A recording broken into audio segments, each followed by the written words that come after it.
répondre bien à vos questions. Mais je nous souhaite un très bon webinaire. Et Steve, je te passe la parole.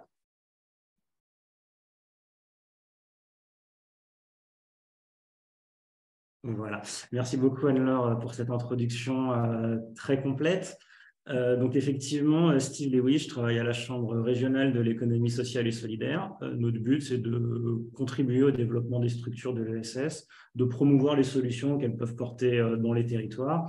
Et c'est ce qu'on va essayer de faire aujourd'hui à propos de la thématique énergétique.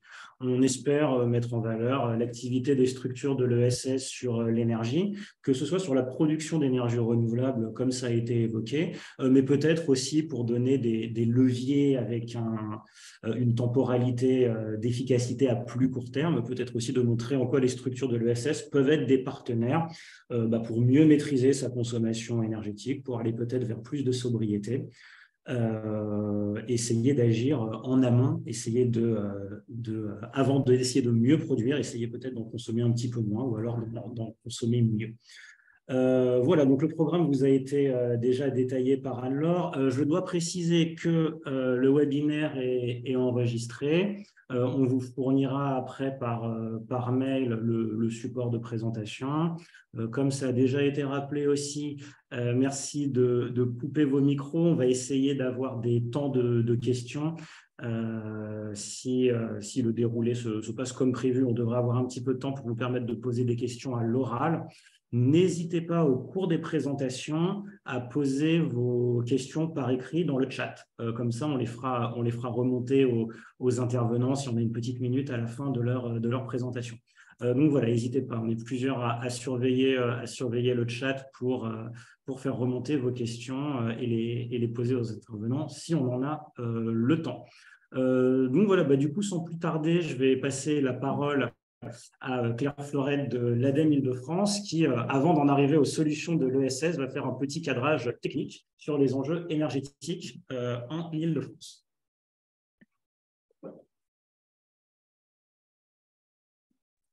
Merci Steve. Bonjour à tous. Donc, je suis Claire Florette, je suis responsable du pôle transition énergétique à l'ADEME Île-de-France. Alors, je vais essayer de faire défiler les slides. C'est juste en appuyant juste comme ça. Ouais. Ah, je crois que c'est bon. Parfait. Voilà, donc déjà, contexte peut-être énergétique pour tous se remettre les grands chiffres de l'énergie en tête. C'est quoi la consommation finalement d'énergie en France? Donc, en France, on est à peu près à 1500 TWh. Sur le camembert de gauche, vous avez la répartition ensuite par secteur d'activité. Et sur le camembert de droite, alors c'est dommage, il manque, peut-être que c'est parce qu'il y a l'animation. Ah voilà. Sur la partie droite, vous avez cette consommation d'énergie, elle se répartit selon quel usage. Et du coup, vous avez pratiquement la moitié, 46% à peu près, qui se répartissent selon l'usage chaleur. Et après, vous allez retrouver le transport et l'électricité. Là, je ne vous ai pas mis les chiffres de c'est quoi à partir de quel type de production d'électricité, de gaz, fossile, de NR. On n'a pas cette correspondance-là. Mais ce qu'on n'a pas forcément justement en tête, c'est qu'on a quasiment la moitié de nos besoins qui sont en termes de chaleur, mais ils ne sont pas.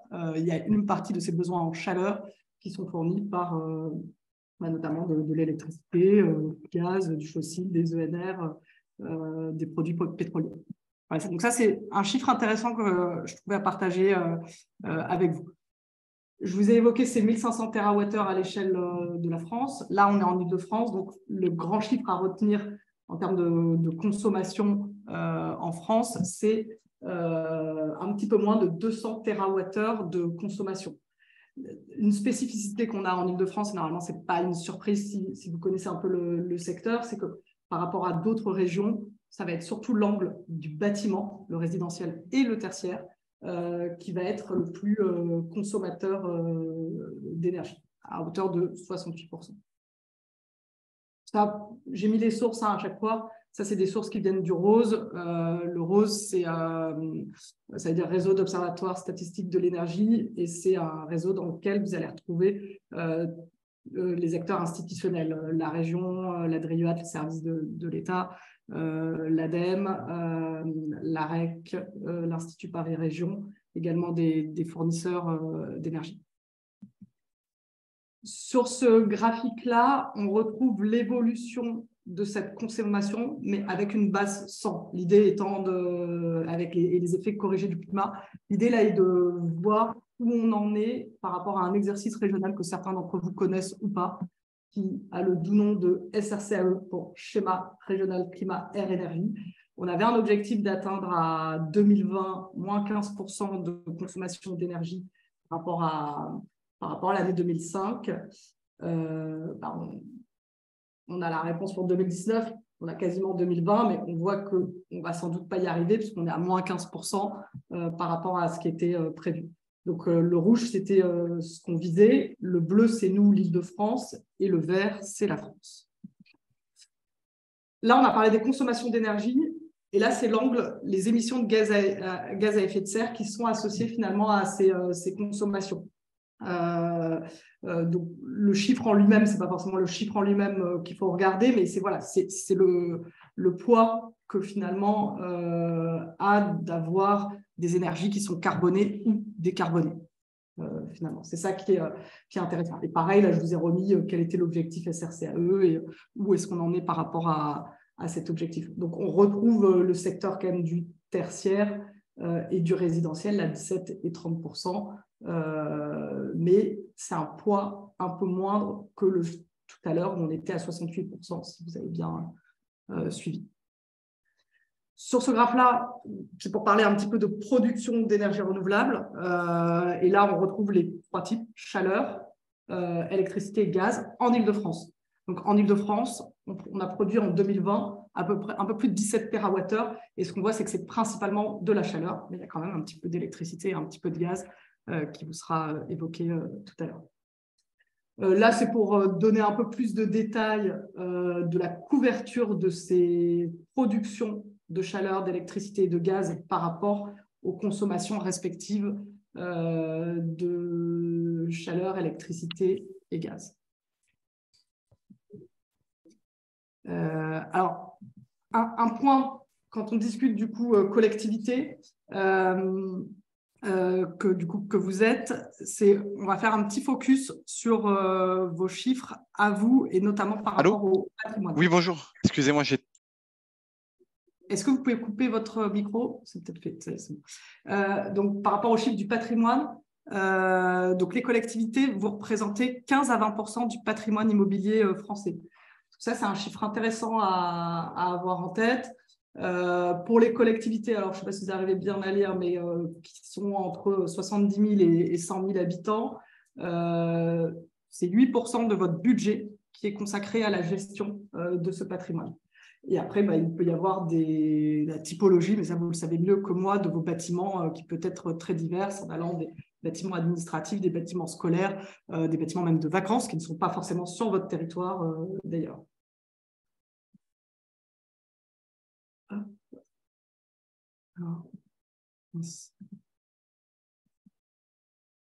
Alors, c'est le même graphe qu'on retrouve tout à l'heure, mais sur le bâtiment. Donc là, c'est un focus, toujours avec cette base 100.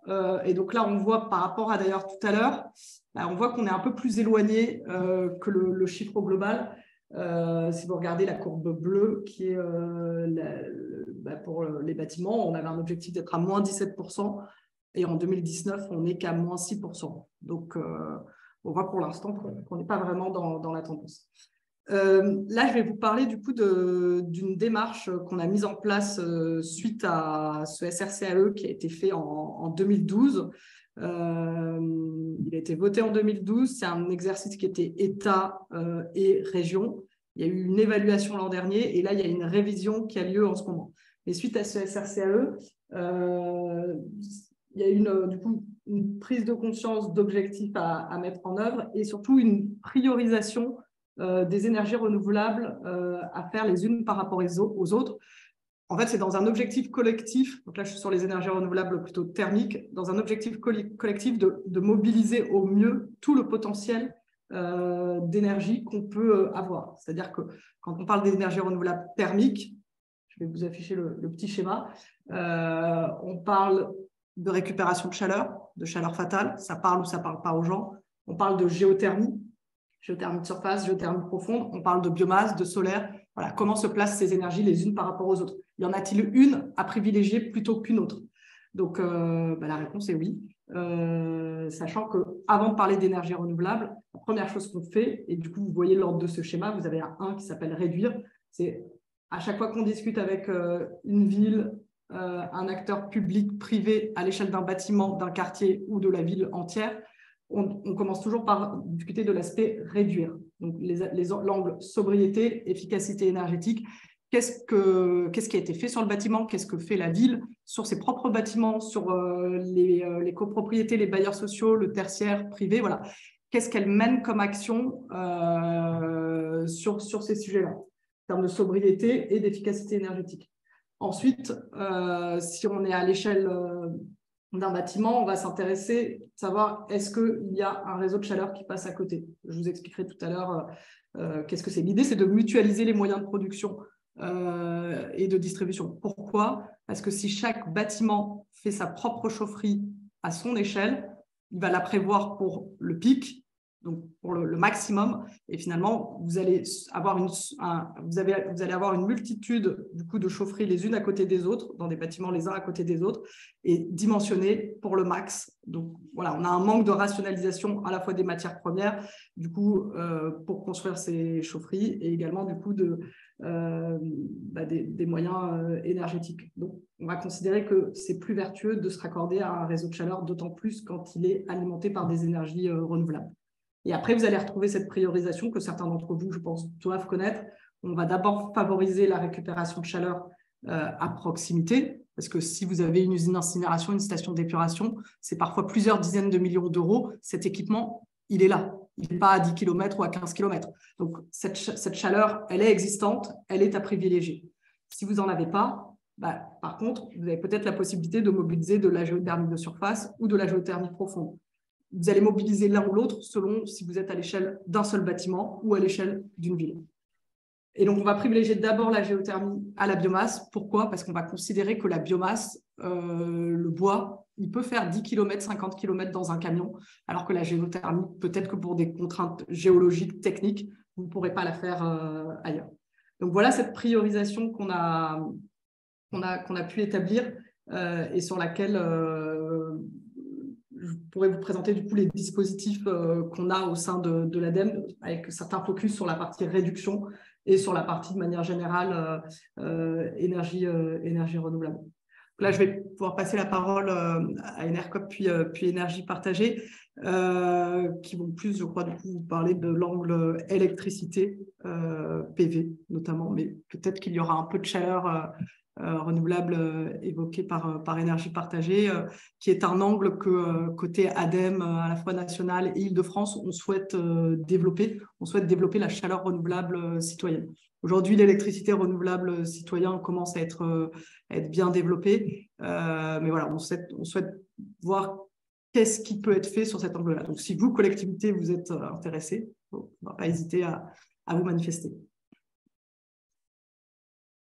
Voilà pour cette première intervention. Je ne sais pas si on prend une question, s'il y en a, ou sinon si on voit après. On n'a pas eu une question dans le chat, peut-être une qui vient d'arriver. Le support de communication. Je passe la parole.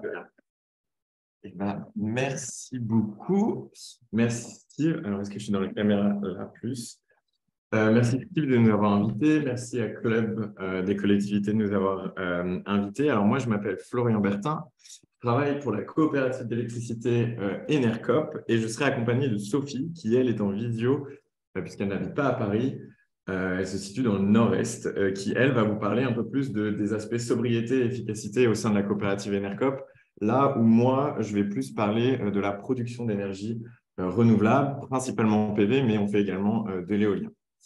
Mais d'abord, je vais vous présenter qu'est-ce que c'est que le réseau Enercop. Parce que peut-être que certains d'entre vous, malgré le fait que vous vous intéressez à l'ESS, ne savent pas exactement ce que c'est Enercop. Alors, Enercop, comme je disais avant, c'est un fournisseur d'électricité verte, principalement, qui a été créé en 2005. En 2005, sous forme de coopérative. Donc, comme on le voit ici, il a été créé par différents acteurs, qui sont Greenpeace, Biocop, les Amis de la Terre, la NEF, En 2005, pourquoi? Puisque c'est le moment où le marché de l'électricité s'est ouvert à la concurrence. Donc, on a avant un monopole public qui était assuré par EDF, qui a permis en 2005, via différentes lois, de s'ouvrir vers des intérêts privés qui peuvent être représentés par des sociétés comme Total Energy ou Engie. Et Enercop s'est créé à ce moment-là pour se situer entre les deux, entre ce monopole public et cet intérêt privé, pour essayer d'assurer au maximum tout ce qui pouvait être enjeux environnementaux, mais également les enjeux sociétaux et citoyens. Aujourd'hui, depuis 2005, les coopératives Enercop se sont essaimées, se sont agrandies et on se situe aujourd'hui dans 11 différentes régions pour être tout simplement en fait, au plus proche des producteurs, des consommateurs, des citoyens et des territoires et des différentes collectivités pour mieux en fait, comprendre les enjeux et répondre au mieux aux différents enjeux. Au sein d'Enercop, on a différentes activités. Donc, comme je disais juste avant, on s'est créé au tout début en tant que fournisseur d'électricité verte. Donc, on a une activité de fourniture d'électricité, donc fourniture à des collectivités comme vous, des fournitures à des particuliers, de l'achat sous forme de PPA, qui peut être aussi intéressant dans les collectivités. Et voilà, avec différentes offres d'électricité. On a aussi des activités de sensibilisation. Donc là, c'est beaucoup plus envers tout public, envers les citoyens, envers les jeunes, pour sensibiliser à la transition énergétique, à la transition écologique, aux différents leviers d'action de citoyens. À la production, ce que je vous présenterai juste après, c'est-à-dire la production d'énergie citoyenne en lien avec les territoires, en lien avec la gouvernance partagée, comme on l'a dit au tout début, avec toujours en gardant un ADN très, très citoyen et un ADN très écologique.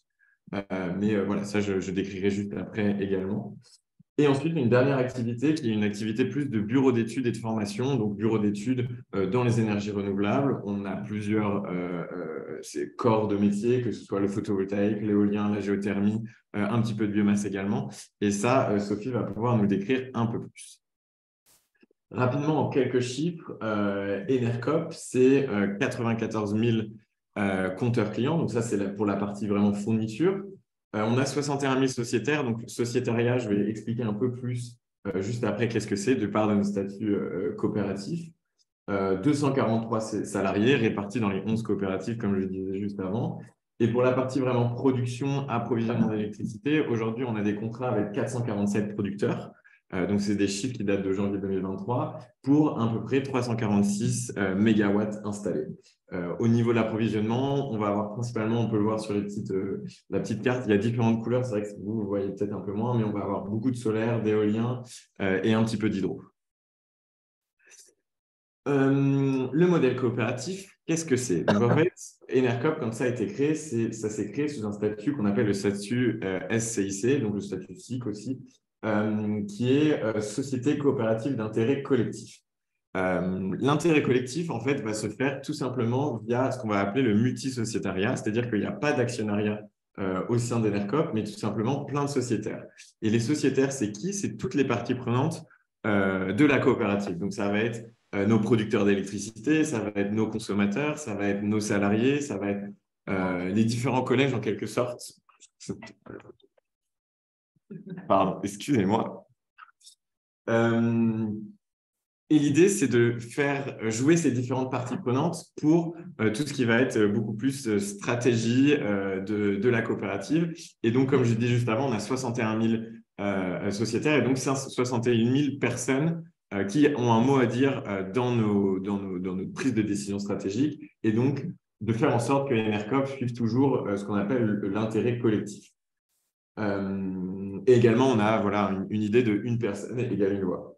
Donc, comme je disais tout à l'heure, on a une certaine réappropriation citoyenne, là où Enercop va se situer entre le monopole public et les intérêts privés, en essayant de jouer au maximum vers les intérêts collectifs des citoyens, des territoires et des collectivités. Et on se veut en quelque sorte un service citoyen de l'énergie pour une transition collective. Rapidement aussi, la vision systémique de la transition que suit Enercop, c'est la vision de Négawatt qui rejoint pas mal ce qu'on a dit juste avant avec la vision de l'ADEME. Donc Négawatt, c'est une association, un think tank qui, il y a quelques années, a développé une vision pour la transition énergétique qui est basée sur 3 piliers. Le pilier d'abord sobriété, donc toujours aller vers plus de sobriété. Donc quand on peut ne pas utiliser son radiateur, on ne l'utilise pas. Quand on peut éviter d'utiliser sa machine sur les heures pleines, heures creuses, on ne l'utilise pas. Ensuite, on va avoir plus d'efficacité. Donc l'efficacité va se traduire par exemple par la rénovation énergétique. Et ensuite, le renouvelable, quand vraiment ni la sobriété ni l'efficacité a marché sur les différentes actions, le renouvelable va pouvoir entrer en jeu. Et c'est là où je vais laisser la parole à Sophie qui va pouvoir vous présenter un peu plus le volet sobriété et efficacité énergétique chez Enercop. Merci. Donc moi, c'est Sophie Gabarro. Effectivement, je travaille dans la coopérative locale Enercop Nord-Est, donc qui est également une SCIC, Société coopérative d'intérêt collectif, mais en région nord-est. Donc à la base, on était plutôt dans les Ardennes, puis la Champagne-Ardenne, et maintenant, on est sur le Grand Est. Et nous, on est parti du même constat, en fait. C'est pour ça qu'on est devenu un Enercop. On fait partie du réseau du fait de la même vision de la démarche Négawatt. Et quand on s'est créé, à la base, c'était effectivement sous l'impulsion d'une collectivité plutôt rurale, là, les Crêtes Préardennaises dans les Ardennes, pour développer les énergies renouvelables citoyennes et que les ressources locales restent dans les poches des citoyens dans le coin. Mais effectivement, la démarche Négawatt veut qu'en amont, on travaille sur la maîtrise de l'énergie. Et donc, on est devenu un bureau d'études en thermique du bâtiment aussitôt notre création, dès 2009. Et donc, l'idée, c'est de travailler depuis le début à aider à la prise de décision jusqu'à la réalisation des travaux. Donc, pour ça, en fait, on est un bureau d'études certifié. On réalise des audits énergétiques. Donc, là, l'idée de l'audit énergétique, c'est vraiment de comprendre pourquoi on consomme, d'aller éplucher les factures d'énergie, voir dans le bâtiment ce qui cloche, notamment tout ce qui va être enveloppe, étanchéité à l'air, traitement des ponts thermiques, s'il y a de l'humidité, observer les systèmes de chauffage et également évidemment la ventilation pour une bonne qualité d'air, pour ainsi en venir à faire des propositions de maîtrise de l'énergie pour réduire les consommations évidemment et voir changer de système d'énergie. Donc ça, c'est sur la partie audit, donc plutôt sur l'aide à la décision. Et on travaille également dans les équipes de maîtrise d'œuvre, donc avec d'autres bureaux d'études et des architectes, pour là réaliser les travaux en gros qu'on a préconisés. Donc on travaille autant sur le neuf que sur la rénovation. Évidemment, aujourd'hui, on va essayer plutôt d'aller vers des rénovations performantes. C'est vraiment ça l'enjeu aujourd'hui. Donc voilà pour la partie. Donc ça, c'est la partie thermique qui est vraiment axée sur on aide à décider, puis on réalise les travaux jusqu'au bout. Donc on fait également des suivis de chantier. En parallèle, on travaille également notamment avec Dorémy. Je pense que certaines collectivités connaissent, qui travaillent également en Île-de-France. Donc, on est formateur, notamment moi, je suis formatrice, accompagnatrice auprès des groupements d'artisans. Donc là, on est plus sur de la formation à la rénovation performante pour les maisons individuelles. Donc, l'idée, c'est de former des groupements d'artisans pour qu'ils viennent proposer aux ménages des travaux qui vont engendrer une rénovation performante en vue de viser les 50 kWh par mètre carré par an de chauffage. Donc pour ça, évidemment, on balaye l'ensemble des postes qui touchent à l'enveloppe, donc l'isolation des sols, des murs, des toitures, le remplacement des menuiseries, les systèmes de ventilation. Donc, on va favoriser plutôt en double flux et les systèmes de chauffage et d'eau chaude performants et adaptés à nos nouvelles performances. Mais pour qu'on atteigne vraiment nos ambitions de 50 kWh par mètre carré par an, on va également coordonner l'équipe pour traiter les ponts thermiques, traiter l'étanchéité à l'air et surtout ne pas oublier, en fait, ne pas créer de pathologie en faisant ces travaux et donc gérer la migration de vapeur. Donc, c'est à chaque fois prendre le réflexe de comment on travaille ensemble et comment on va améliorer le confort sans dégrader le bâtiment. Donc, pour ça, voilà, on travaille en collaboration avec Dorémy, notamment en Île-de-France. Dans les actions de sobriété, donc là, on fait encore un pas en arrière, on va dire, parce que là, on était vraiment dans le faire du fait de la formation. En plus, c'est des formations avec Dorémy qui sont vraiment sur chantier, c'est-à-dire qu'on va faire des états des lieux. Espace de sociabilité aussi pour décompresser. Alors justement, la question d'être ensemble sur ces questions-là et de...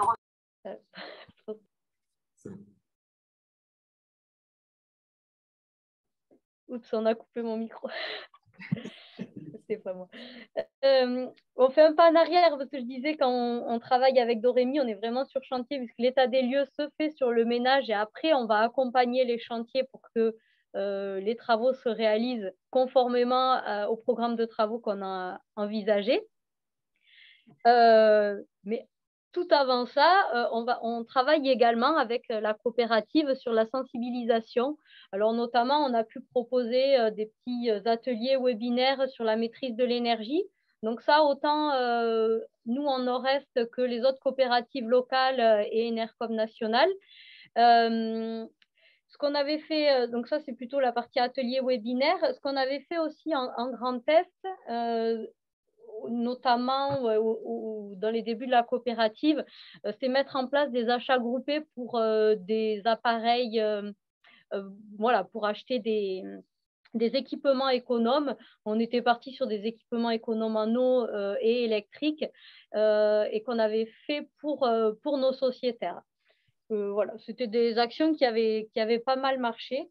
Qu'on a un peu mis en stand-by en ce moment, mais bon, si le besoin en était, on pourrait le remettre au goût du jour. Une autre action qu'on porte qui est là, qui est en partenariat avec Enercop, parce qu'Enercop est un obligé au sens des certificats d'économie d'énergie. Donc, j'imagine que maintenant, les collectivités, vous êtes plutôt au courant de ce mécanisme de financement que sont les certificats d'économie d'énergie. Et donc, en tant qu'obligé, Enercop nous a demandé de travailler avec pour proposer la prime énergie d'Enercop. Donc, aujourd'hui, pour les collectivités, on peut monter les dossiers de demande de prime pour des travaux de maîtrise de l'énergie qui qui répondent bien à la réglementation des C2E et notamment aux fiches standardisées. Donc ça, il faut revenir vers nous sans souci. Voilà, donc là, on a vu la partie sensibilisation, partie décision, partie travaux.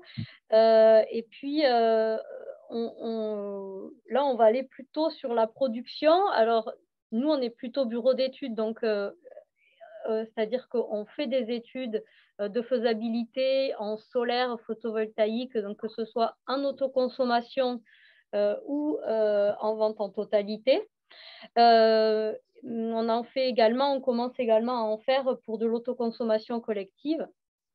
Et donc là, plus pour la production d'électricité, puis sur la partie chaleur, on réalise aussi des études de faisabilité en géothermie, en bois énergie. Même en bois énergie, on va plus loin parce qu'on est souvent maître d'œuvre pour installer des chaufferies et des petits réseaux de chaleur. Alors, vu qu'on est en milieu rural, c'est souvent des petits réseaux de chaleur qu'on met en place pour nos communes rurales. Et juste du coup, un dernier mot pour finir dans ce qu'on propose. Justement, en fait, le fait qu'on soit une société coopérative qui a été quand même créée à l'initiative d'une collectivité, on essaie aussi d'être le couteau suisse en fonction des demandes qu'on peut avoir sur le territoire. Et il se trouve que dans les Ardennes, notamment en milieu rural, là, on avait pas mal de petites chaufferies bois voilà, qui fonctionnaient depuis des années, mais il y avait un problème d'approvisionnement en bois plaquette, et notamment la plaquette n'était pas de très bonne qualité. Et notamment, elle était trop humide. Donc, les collectivités nous ont dit, est-ce que vous, en tant qu'acteurs de l'énergie, vous ne pouvez pas faire quelque chose pour qu'on récupère de la plaquette de bonne qualité? Parce qu'une plaquette humide, mal calibrée, au bout d'un moment, ça va abîmer plus rapidement les chaufferies et en plus, ça consomme plus. Donc, l'idée, c'était de voir comment on pouvait améliorer ça. Et donc, on s'est mis autour de la table avec les acteurs des Ardennes et finalement, on est devenu producteur de plaquettes bois. Sans mettre de côté les acteurs qui étaient déjà là. En fait, on a travaillé avec eux, mais eux, au lieu de faire des choses qu'ils n'avaient pas envie de faire, c'est-à-dire surveiller la plaquette, vérifier qu'elle était suffisamment sèche, eux sont devenus livreurs ou alors ils stockent pour nous, etc. Donc, on a trouvé un arrangement. Et aujourd'hui, donc, on fournit de la plaquette principalement pour les collectivités dans les Ardennes. Donc là, je vous ai mis 2 photos. Celle du haut, c'est le broyage du bois. Et celle du bas, c'est la livraison d'une chaufferie bois qui alimente du coup un petit réseau de chaleur avec une école, une mairie et une salle des fêtes. Donc ça, c'était production, mais production de plaquettes. Et là, on va enchaîner avec la production d'électricité au sein d'Enercop. Yes. Je ne sais pas s'il y a des questions déjà sur la sobriété, l'efficacité, Steve. Non, il n'y a pas de questions. Non, ok, ça marche. Ouais, de toute manière, manière, on pourra garder, normalement, on a prévu 5 minutes de questions, donc n'hésitez pas à marquer dans le chat vos questions, et soit Sophie, soit moi, on pourra y répondre à la toute fin de la présentation. Juste, j'en vois une. C'est noté, il y a une question pour solliciter vos services. Faut-il passer par un appel à candidature? Non, en fait, il suffit de nous appeler. Il n'y a pas de… Voilà. Tout simple, voilà. On vous donnera les coordonnées à la fin du webinaire. Oui. Voilà. Ok, trop cool. Merci beaucoup, Sophie. Et moi, je vais enchaîner avec la production, mais plus la production développement énergie renouvelable. Donc, comme je disais tout à l'heure, très porté photovoltaïque, mais on fait également de l'éolien au sein d'Enercop National. Mais tout d'abord, je vais démarrer par la petite histoire d'une petite commune qui se situe en Côte d'Or, en Bourgogne-Franche-Comté. C'est la petite commune de Pralon. Pralon, faut savoir, donc voilà, c'est un peu au milieu de grands terrains agricoles. C'est une toute petite commune de 90 habitants qui fait partie d'une collectivité, d'une communauté de communes de 10 000 habitants. Mais voilà, c'est quelque chose de très ancré dans son territoire, mais une toute petite commune. Et cette petite commune, elle a un maire, Monsieur Gérard Verdreau, et Monsieur Gérard Verdreau s'intéresse énormément aux énergies renouvelables. Et qu'est-ce qui s'est passé? En fait, depuis quelques années, Monsieur Gérard Verdreau, Monsieur le maire, a recensé en fait un peu tous les terrains, tous les territoires qu'il possède dans sa petite commune, parce qu'il faut savoir que sa commune n'est pas très très grande en termes d'habitants, mais elle est quand même assez étendue, et la commune en elle-même possède pas mal de territoires.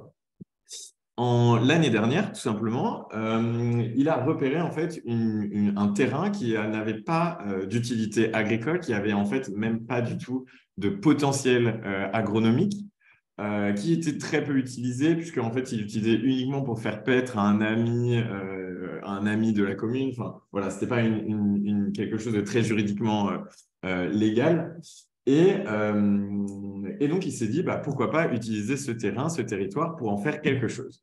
Comme je disais juste avant, lui s'intéressait, avait beaucoup entendu parler via la communauté de communes, via le conseil départemental également, de plus en plus d'envie de faire des énergies renouvelables, du photovoltaïque, de l'éolien.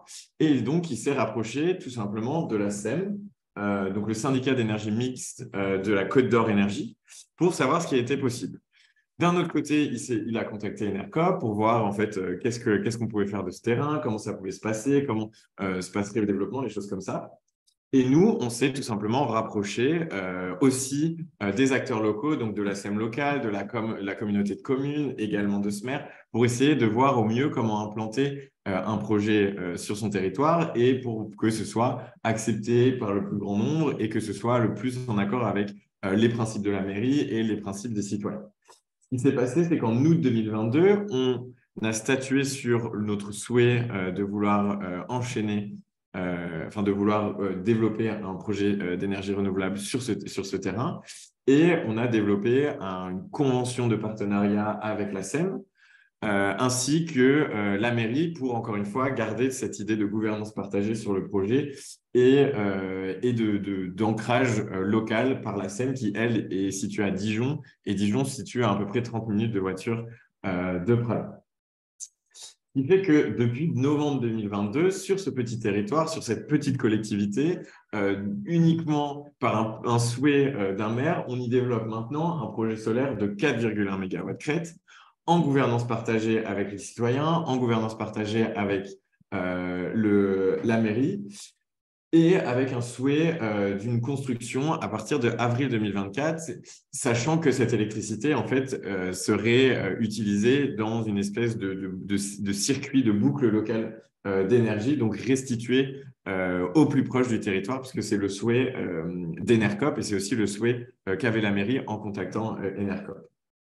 Donc voilà, tout simplement, cette petite présentation de Pralan, une petite commune que probablement personne n'avait jamais entendu parler, pour vous dire que tout est possible partout et surtout en énergie renouvelable. Pour ce qui est de développer des projets d'énergie renouvelable, on peut se demander tout simplement en fait pourquoi développer des projets photovoltaïques au sol, des projets éoliens. Et tout ça, on a plusieurs bonnes raisons de le faire. La première, ça peut être tout simplement les circuits courts de l'énergie. Au lieu d'avoir de l'électricité qui provient d'on ne sait où, d'une centrale qui est probablement à l'autre bout du pays, sans avoir de contrôle dessus, sans avoir vraiment de sécurité énergétique dessus, ici, l'idée, c'est d'utiliser un terrain qui est dans votre collectivité pour y installer une centrale d'énergie et une centrale d'énergie qui va permettre de produire de l'électricité pour le territoire, que ce soit via un contrat de fourniture Enercop, que ce soit par de l'autoconsommation collective, ce qui va permettre en fait de faire une boucle d'énergie, un circuit court de l'énergie en produisant de l'électricité sur votre territoire et également en le consommant directement sur le territoire. Ça permet aussi de développer des projets photovoltaïques, ça permet de valoriser un terrain pour y avoir des retombées économiques, des retombées sociales, mais aussi également pour y voir concilier tous les aspects biodiversité, sécurité énergétique, économie locale et aménagement du territoire, tout en gardant au maximum un contrôle sur ce qui va être fait. Et ensuite, un des derniers points intéressants dans le développement d'énergie renouvelable sur votre territoire, c'est de mobiliser tout simplement le territoire via de la sensibilisation aux citoyens, en montrant tout simplement qu'est-ce que c'est une centrale photovoltaïque au sol ou une éolienne, et en permettant aussi un investissement direct, donc un investissement financier direct des citoyens, avec forcément des retombées économiques envers ces citoyens. Ici, on développe encore plus loin, chez Enercop, on va encore plus loin que juste développer un projet d'énergie renouvelable sur votre territoire, ça va être un projet citoyen. Donc, le projet privé classique qu'on peut avoir par des développeurs privés, que je ne citerai pas, on va avoir ce qu'on voit juste en dessous, le petit diagramme juste en dessous. Les retombées vont être uniquement fiscales via les taxes imposées lors du développement d'un projet et via un loyer. Donc, effectivement, quand on utilise un territoire, un terrain, généralement, le développeur va donner un loyer à celui à qui appartient un terrain. Quand on fait un projet citoyen, on va embarquer beaucoup plus d'investissement et beaucoup plus de gouvernance. Donc, ça va nous permettre d'avoir des retombées économiques plus importantes, par exemple en choisissant de créer de l'emploi autour du projet, en choisissant aussi des partenaires locaux pour l'installation, pour la maintenance, des choses comme ça, en favorisant aussi l'investissement citoyen, en investissement également des collectivités, puisque l'idée, c'est aussi des collectivités, si elles en ont la possibilité, de pouvoir co-investir dans le projet pour évidemment y avoir les dividendes, les retombées économiques directes, et également pour pouvoir faire partie de la gouvernance et donc des choix faits sur le projet. Donc ça, c'est pour tout ce qui est retombées économiques, et on va également avoir des retombées sociétales plus importantes, puisque vu qu'on implique les citoyens, on va avoir une meilleure implication, une meilleure acceptation des projets, puisque si à tel endroit, en fait, on n'en met pas, vraiment prendre en compte, pas juste installer le maximum de panneaux solaires où les éoliennes les plus grandes, mais vraiment arriver à trouver un compromis entre toutes ces possibilités entre les citoyens et évidemment entre ce qui est faisable d'un point de vue économique et technique. On va avoir aussi une appropriation de la transition énergétique. Comme je disais, c'est un outil de sensibilisation et donc voilà un support pédagogique vers la sobriété. Rapidement, pour se donner un ordre d'idée, donc un grand projet solaire. Donc grand projet solaire, j'entends par là plus de 2 hectares de terrain à peu près. Ça nous prend environ 4 ans. Pour l'éolien, c'est un peu plus autour de 6-7 ans, ça prend plus de temps. Et dans ces 4 ans, il va y avoir différentes étapes. Donc, tout d'abord, les étapes de délibération, de signature des conventions, de signature des promesses de bail. Une fois que ça s'est démarré, c'est ce qu'on va appeler les phases de développement. C'est là où nous, ENERCOP, on va y mettre un grand point d'exclamation sur les études environnementales, puisque l'idée, c'est vraiment de réduire au maximum, voire qu'il n'y ait pas du tout d'impact sur la biodiversité, sur le paysage, sur les humains autour du projet. Et une fois qu'on a, et puis évidemment l'évaluation technique de ce qui est faisable, avec quel partenaire, etc. Au bout d'1 an et demi, on va pouvoir déposer le permis de construire qui, lui, va demander à peu près 1 an de l'instruction du permis de construire avec les enquêtes publiques, les choses comme ça. Une fois le permis de construire instruit, on aura une petite phase de tour de table financier. Donc, c'est vraiment pour y intégrer au maximum les collectivités, pour y intégrer au maximum les citoyens, de l'investissement participatif, différents. Enfin voilà, on a plein de leviers, plein de plateformes pour pouvoir intégrer au maximum les citoyens. Ensuite, on aura une phase de 6 mois à peu près de construction et on finira par 30 ans d'exploitation de cette centrale photovoltaïque. Alors, pourquoi ENERCOP? Pourquoi choisir ENERCOP comme développeur? En fait, je pense que vous l'avez bien compris depuis tout à l'heure. Tout ce qui est écrit ici, c'est quelque chose que j'ai un peu déjà dit, mais je vais juste le résumer dans l'ensemble. D'abord parce qu'on fait partie de l'ESS, donc je pense qu'il y a aussi, on est une coopérative, on fait partie de l'ESS, donc il y a un vrai souci, comme je disais tout à l'heure, d'intérêt collectif et pas uniquement d'intérêt capitaliste ou d'intérêt financier privé. Mais on est également une entreprise ancrée durablement. En fait, de par notre statut, on ne peut pas être acheté. Donc, de toute manière, qu'on parle maintenant, dans 15 ans ou dans 30 ans, vous aurez toujours affaire à ENERCOP et pas à quelque chose d'autre via des rachats ou des choses comme ça. On est aussi au plus proche des territoires.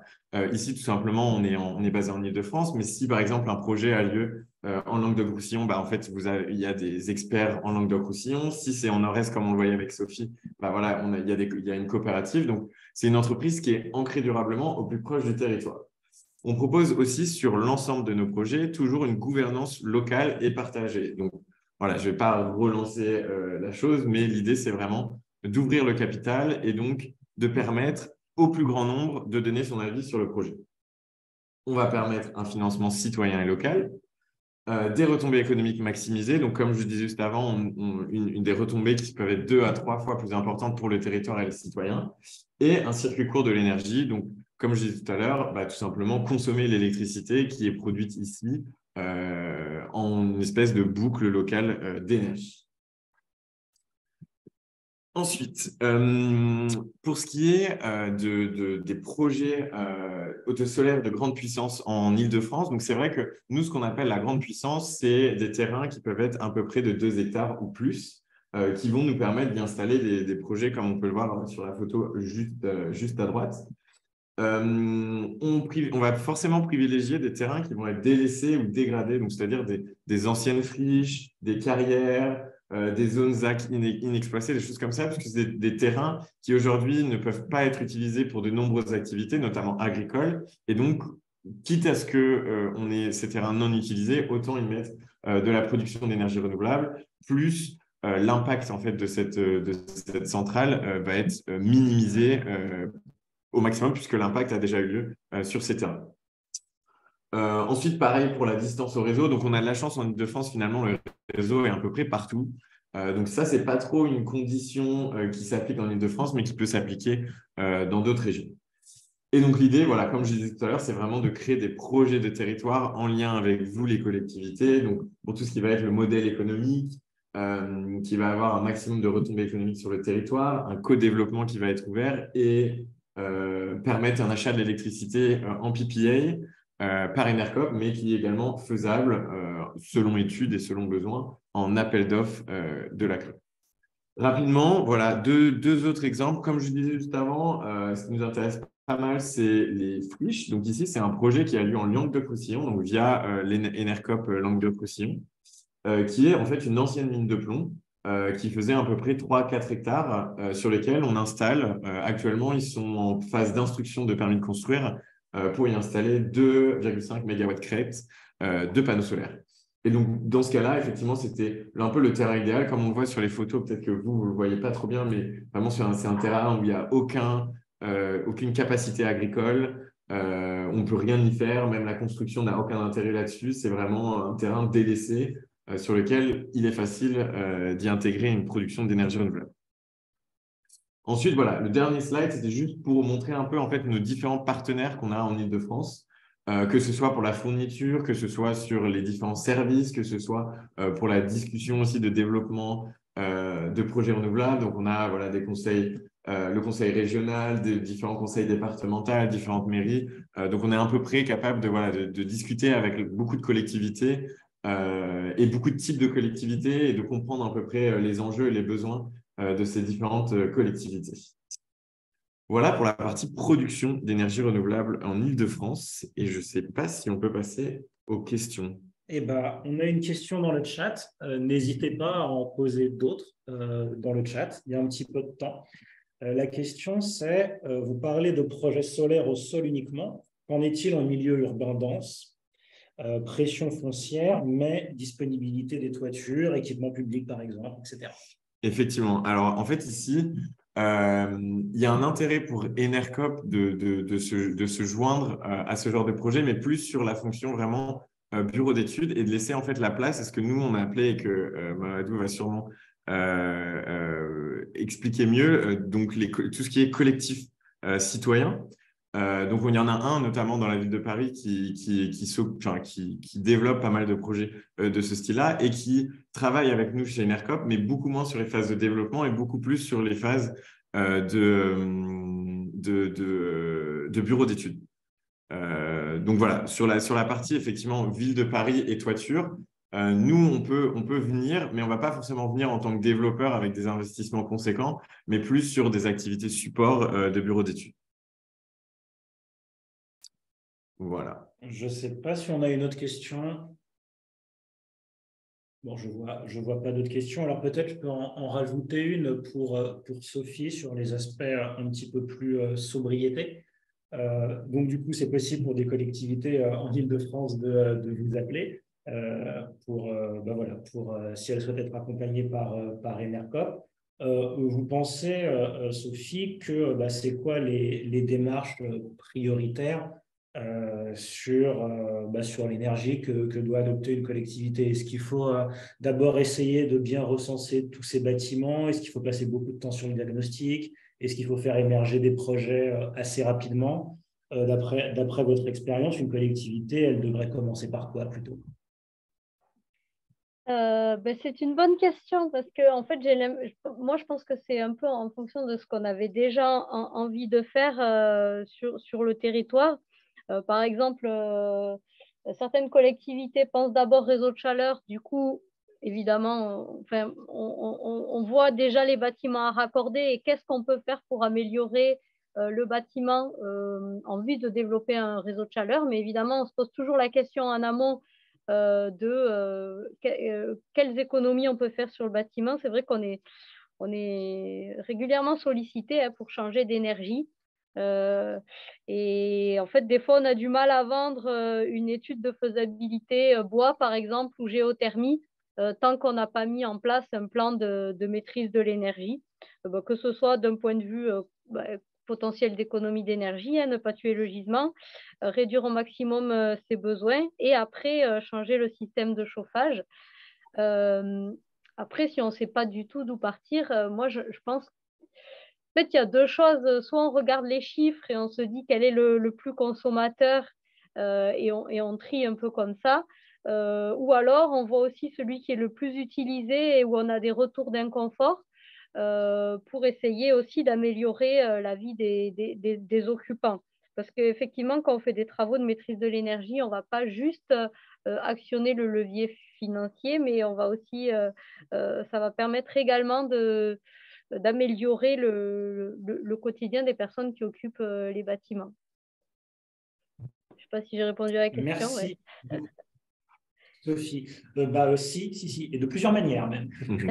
Mais bon, de toute façon, la première étape pour une collectivité, c'est évidemment d'appeler ENERCOP. Voilà. Du coup, j'avais juste une question.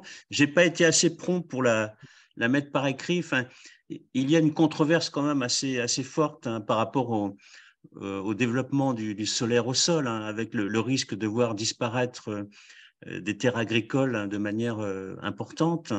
Et c'est vrai que la logique industrielle de recherche de développement, même si effectivement on part sur des postulats vertueux, est-ce qu'il n'y a pas, avec cette vision productiviste de l'énergie solaire au sol, un risque malgré tout quand même de compromettre l'existence d'un certain nombre de terres agricoles? Si. Alors, totalement. Pour répondre à cette question, si on écoute et si on suit à peu près les gros développeurs, effectivement, on va avoir ces risques-là, notamment avec ce qu'on va appeler aujourd'hui l'agrivoltaïque, qui est donc une nouvelle ère, en quelque sorte, du photovoltaïque installé directement sur des parcs agricoles sur lesquels on produit de la nourriture.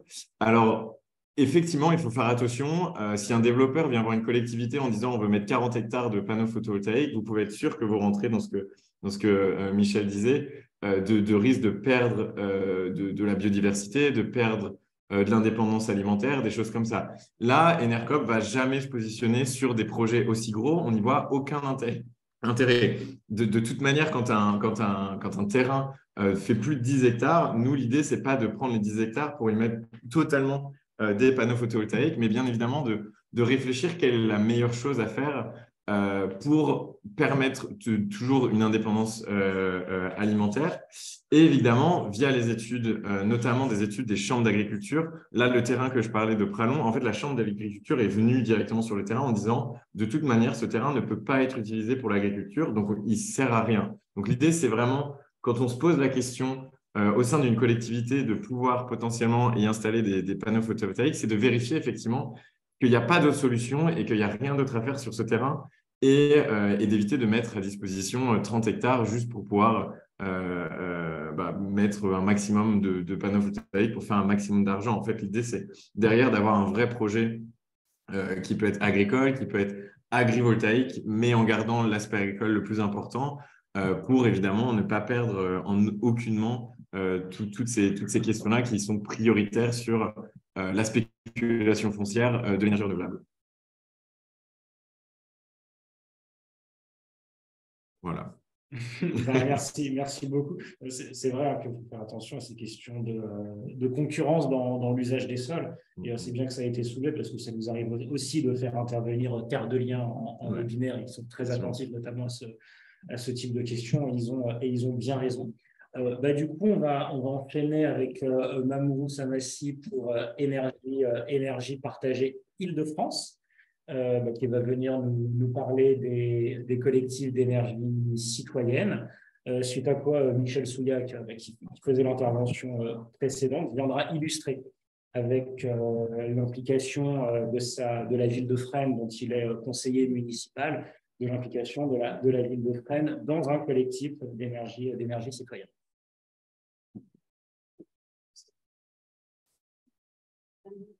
La diapositive,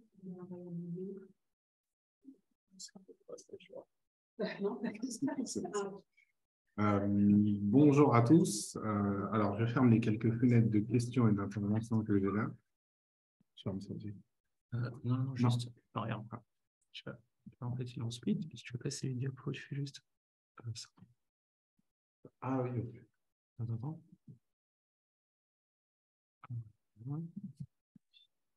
Voilà, c'est bon. J'essaie comme ça passe. Voilà. Ok, super.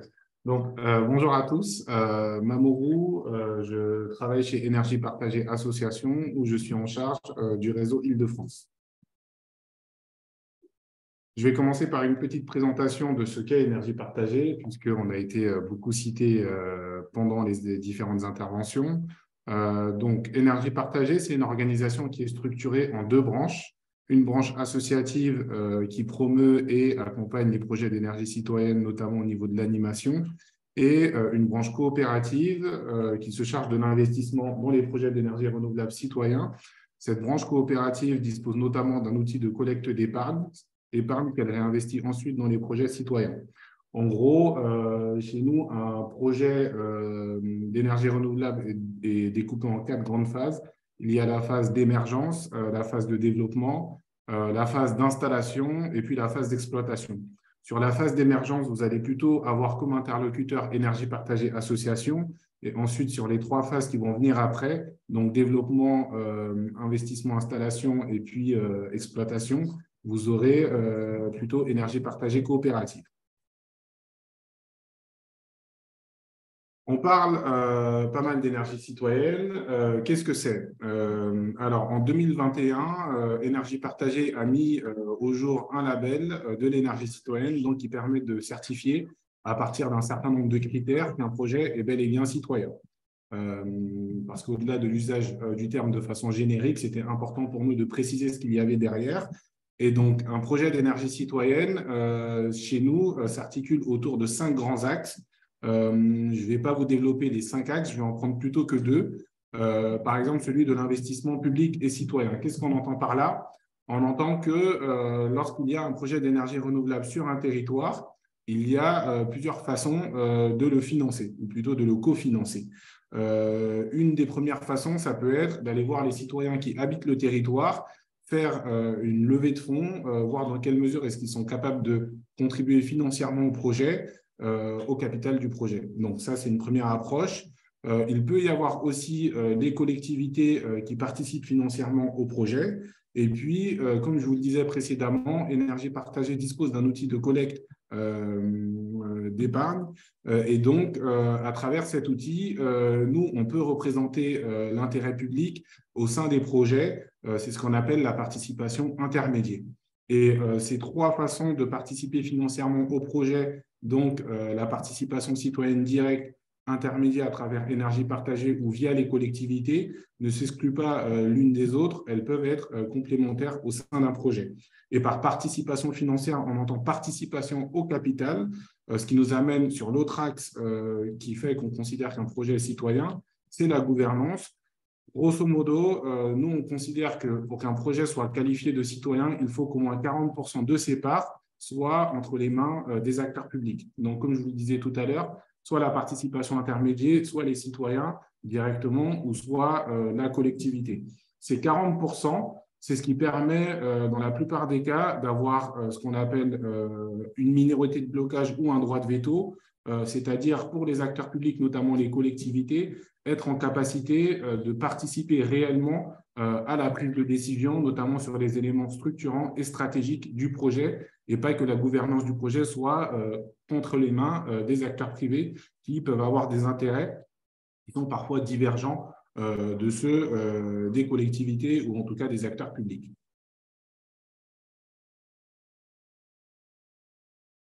Alors, nous sommes déjà à l'intervention de Michel Souillac. Très bien. Bon, je laisse la parole à Michel Souillac, qui fait partie du collectif Sud Paris Soleil, donc qui est un des collectifs d'énergie citoyen qu'on accompagne sur le territoire francilien.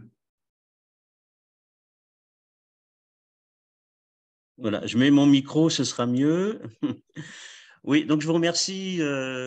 En fait, moi, je vais essayer de vous faire le récit, en quelque sorte, de cette prise de participation de la ville de Fresnes donc, à la coopérative Sud Paris Soleil. Donc, la ville de Fresnes a adhéré à la coopérative donc en effectuant cette prise de participation par délibération donc présentée au conseil municipal du 22 mars 2021. D'ailleurs, je crois qu'il faut préciser que la ville de Fresnes n'est pas la seule à avoir effectué ces prises de participation à la coopérative, puisque les villes de Cachan, d'Arcueil, mais également le département du Val-de-Marne, mais aussi la région Île-de-France, ont pris des participations au sein de cette coopérative.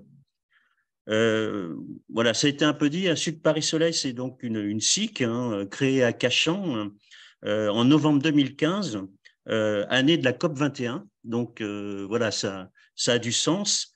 Et donc la coopérative a pour objectif de lutter contre le dérèglement climatique par le développement de l'énergie solaire et également soutenir une démarche de démocratie énergétique en offrant à tous les habitants du territoire qui le souhaitent d'investir dans le développement des énergies renouvelables, en fait. Donc, effectivement, les citoyens jouent un rôle fondamental, notamment dans le financement des projets. Donc, concernant la ville de Fresnes, donc la ville de Fresnes, c'est 28 000 habitants. Donc, la ville de Fresnes est située dans le Val-de-Marne. Donc, nous sommes engagés, comme beaucoup de communes d'ailleurs, dans une politique de développement durable et de transition énergétique. Alors, en matière d'urbanisme, en fait, la ville se caractérise par un parc d'équipements publics vieillissant, en fait. Donc, on est vraiment confronté à des enjeux de rénovation en public. Et nous avons notamment un très gros projet, en fait, qui est un projet phare sur ce mandat actuel. On est, rappelons-le, à mi-mandat. Donc, voilà, je dirais en quelque sorte qu'il n'y a plus beaucoup de temps à perdre. Donc, il s'agit de la rénovation d'un grand groupe scolaire qui compte 2 écoles élémentaires et une école maternelle et qui comprend également un gymnase important. Donc, alors, il se trouve que j'ai créé il y a quelques années donc une cigale et donc des coopérateurs de Sud Paris Soleil sont membres de cette cigale. Donc, le lien avec Sud Paris Soleil, ça paraît un peu anecdotique, mais on sait l'importance du réseautage et du relationnel en matière d'économie sociale et solidaire. Donc, le lien avec Sud Paris Soleil s'est fait en fait via la cigale nommée Cigale du Val-de-Bièvre. Donc, Sud Paris Soleil à ce moment-là engagé en fait une démarche visant la création d'un dispositif photovoltaïque sur le toit d'une école à Cachan, l'école de la Plaine. Donc voilà, donc on s'est adressé à Sud Paris Soleil pour effectuer une visite du groupe scolaire, donc en présence également des membres des services techniques de la ville. Donc voilà, il s'est avéré que ce premier diagnostic était tout à fait favorable pour installer un dispositif photovoltaïque donc sur les toits des écoles et éventuellement du gymnase. C'est aussi potentiellement une possibilité que nous avons. Donc, un certain nombre de critères apparaissaient très favorables, notamment la superficie globale. Pour avoir un dispositif de toiture intéressant, il faut disposer au minimum de 600 mètres carrés. C'est la superficie de l'école de la Plaine à Cachan. Donc, nous, à Fresnes, potentiellement, on a cette superficie et même bien au-delà. Donc, nous avons une orientation plein sud des bâtiments. Et puis également, il s'est avéré que la capacité physique, si je puis dire, en termes de résistance des matériaux, de la toiture, permettait en fait, sans consolidation, l'accueil de panneaux photovoltaïques. Ça, c'est un enjeu effectivement de résistance important parce qu'un panneau pèse encore assez lourd. Je crois que le poids d'un panneau, c'est 60 kilos environ. Alors, je ne suis pas vraiment spécialiste, d'autres le diraient mieux que moi, mais il y a une évolution technologique très importante dans ce domaine de la fabrication des panneaux photovoltaïques et il y a des nouvelles générations de panneaux beaucoup plus légers qui arrivent sur le marché. Donc voilà, on peut dire qu'on a attesté qu'il y avait une faisabilité de ce projet. Donc à partir de là, donc, on a décidé de formaliser notre partenariat avec la coopérative par la souscription, une souscription modeste. Bon, je me suis battu pour que ce soit un peu plus ambitieux, mais voilà, on a acheté, je dirais seulement 15 parts sociales de 100 €. Donc, la ville a dépensé 1 500 €, donc pour intégrer effectivement la coopérative. Voilà, donc j'aurais souhaité, moi personnellement, qu'on investisse un peu plus. Bon, voilà, mais le débat a fait que c'est le choix qui a été fait. Alors, ce qui paraît intéressant de souligner aussi, c'est que le chemin qui a conduit à l'adoption de la délibération a été étonnamment, je dirais, plus compliqué que je ne l'imaginais. Parce que pour moi, en fait, l'énergie solaire générait de fait un consensus voilà, sans hésitation. Et pas du tout, en fait. Il y a eu un débat au sein de notre majorité municipale, un débat important, hein. Donc, sur cette question des moyens de la transition énergétique. Alors, il y avait des oppositions, des réticences, je dirais, de deux natures, en fait, hein. Quelques élus, enfin, très peu nombreux, mettaient en avant, par exemple, la présence de terres rares dans les panneaux photovoltaïques, et pointaient du doigt les exploitations minières excessives, notamment dans des pays ayant des grandes difficultés économiques et des pays exploités comme des pays africains, hein. Et donc, ça m'a obligé aussi quand même à faire des recherches et à argumenter. Et donc, il se trouve que dans les panneaux, il n'y a pas de terres rares.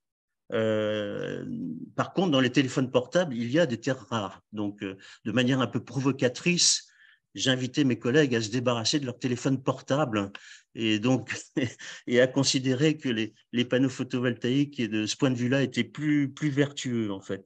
Et puis, je dirais qu'il y a une deuxième réticence qui s'est exprimée, en fait, peut-être de nature un petit peu idéologique.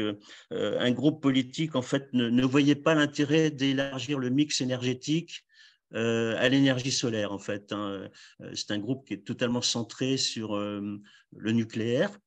Et il se trouve que nous avons à Fresnes, comme dans beaucoup de communes de l'Île-de-France également, un gisement géothermique très, très important, qui est très, très bien exploité, hein. Donc, nous avons un réseau géothermique sur la commune qui est très, très développé. Donc, voilà, ça a généré aussi cette réticence. Mais finalement, lorsque j'ai présenté la délibération au conseil municipal, il y a eu quasi-unanimité, seulement 2 voix contre. L'opposition, comme un seul homme, a voté favorablement. 2 voix contre, c'était deux collègues de la majorité qui se sont opposés à cette délibération. Bon, malgré tout, donc la délibération est passée. Alors, quel est l'intérêt pour la collectivité? Enfin, voilà, donc je dirais qu'il y a voilà, l'intérêt de bénéficier principalement de l'expérience de Sud Paris Soleil, qui a réalisé ce projet sur l'école de la Plaine, hein, et donc le dispositif fonctionne, il produit depuis une année maintenant, hein, et ça fonctionne très très bien. Donc il y a une expérience concrète dont on peut bénéficier. Donc ça va nous permettre une mise en œuvre concrète, de passer de l'idée en quelque sorte au projet sur la durée du mandat. Parce qu'on parlait, la notion de temps long a été évoquée. C'est vrai que c'est un enjeu, le temps, c'est aussi un enjeu de nature politique. Voilà. Surtout pour ceux qui envisagent d'être réélus. Bon. Donc voilà, ça permet un gain de temps, je dirais, et d'efficacité pour la commune.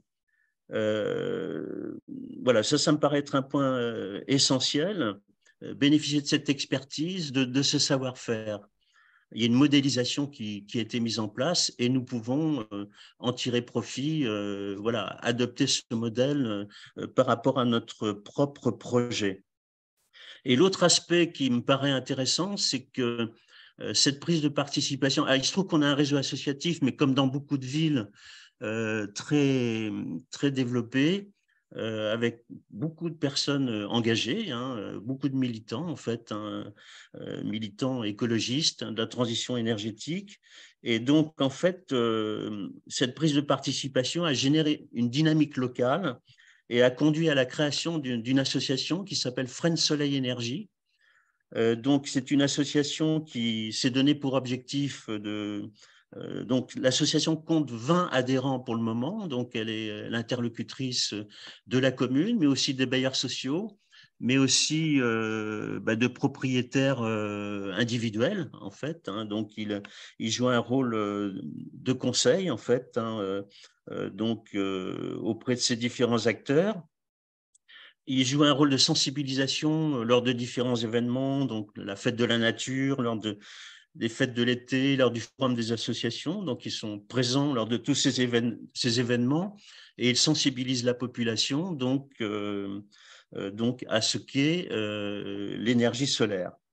Donc, voilà, en conclusion, la ville a choisi une assistance, un maître d'ouvrage voilà, pour ce projet que j'évoquais au début de rénovation de cet important groupe scolaire.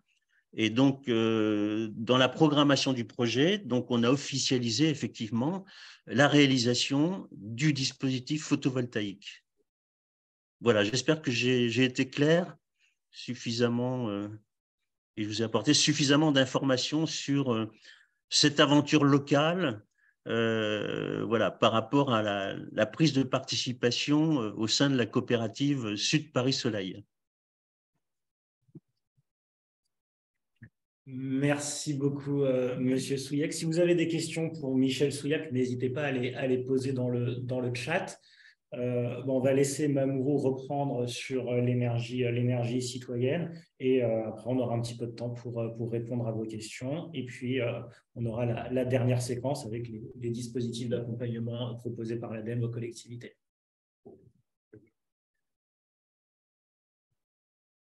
Alors, dans la continuité de ce que je vous ai présenté tout à l'heure, donc on a discuté de ce qu'était l'énergie citoyenne, des modalités d'intervention au sein de ces projets, selon qu'on soit une collectivité, des citoyens ou même à travers énergie partagée. Quelques éléments sur ces modèles aujourd'hui en France. On est sur un peu plus de 290 projets aujourd'hui qui sont reconnus citoyens et labellisés. En Île-de-France, on est sur une trentaine de projets qui sont situés essentiellement en première couronne francilienne et qui vont concerner du solaire photovoltaïque. On a quelques projets, par exemple en Seine-et-Marne et en Essonne, sur des éoliens ou sur du solaire, des parcs solaires au sol, mais pour l'instant, on a été essentiellement sur la première couronne francilienne. Pour continuer sur nos modalités d'intervention, donc comme je vous le disais tout à l'heure, on peut intervenir directement à travers la participation intermédiaire et notre outil de collecte d'épargne. On a aussi cofondé un certain nombre de sociétés d'économie mixte en Île-de-France. Je pense notamment au CIP-ENR, qui est un des outils du CIPEREC pour le développement des énergies renouvelables. Et la dernière société d'économie mixte qu'on a cofondée, c'est Axe Seine Énergie Renouvelable, qui a vocation à développer et du solaire photovoltaïque et de l'éolien sur les régions Île-de-France et Normandie. Les sociétés d'économie mixte, pour vous l'expliquer assez simplement, c'est des outils qui sont aux mains des collectivités et qui servent en général à l'aménagement du territoire.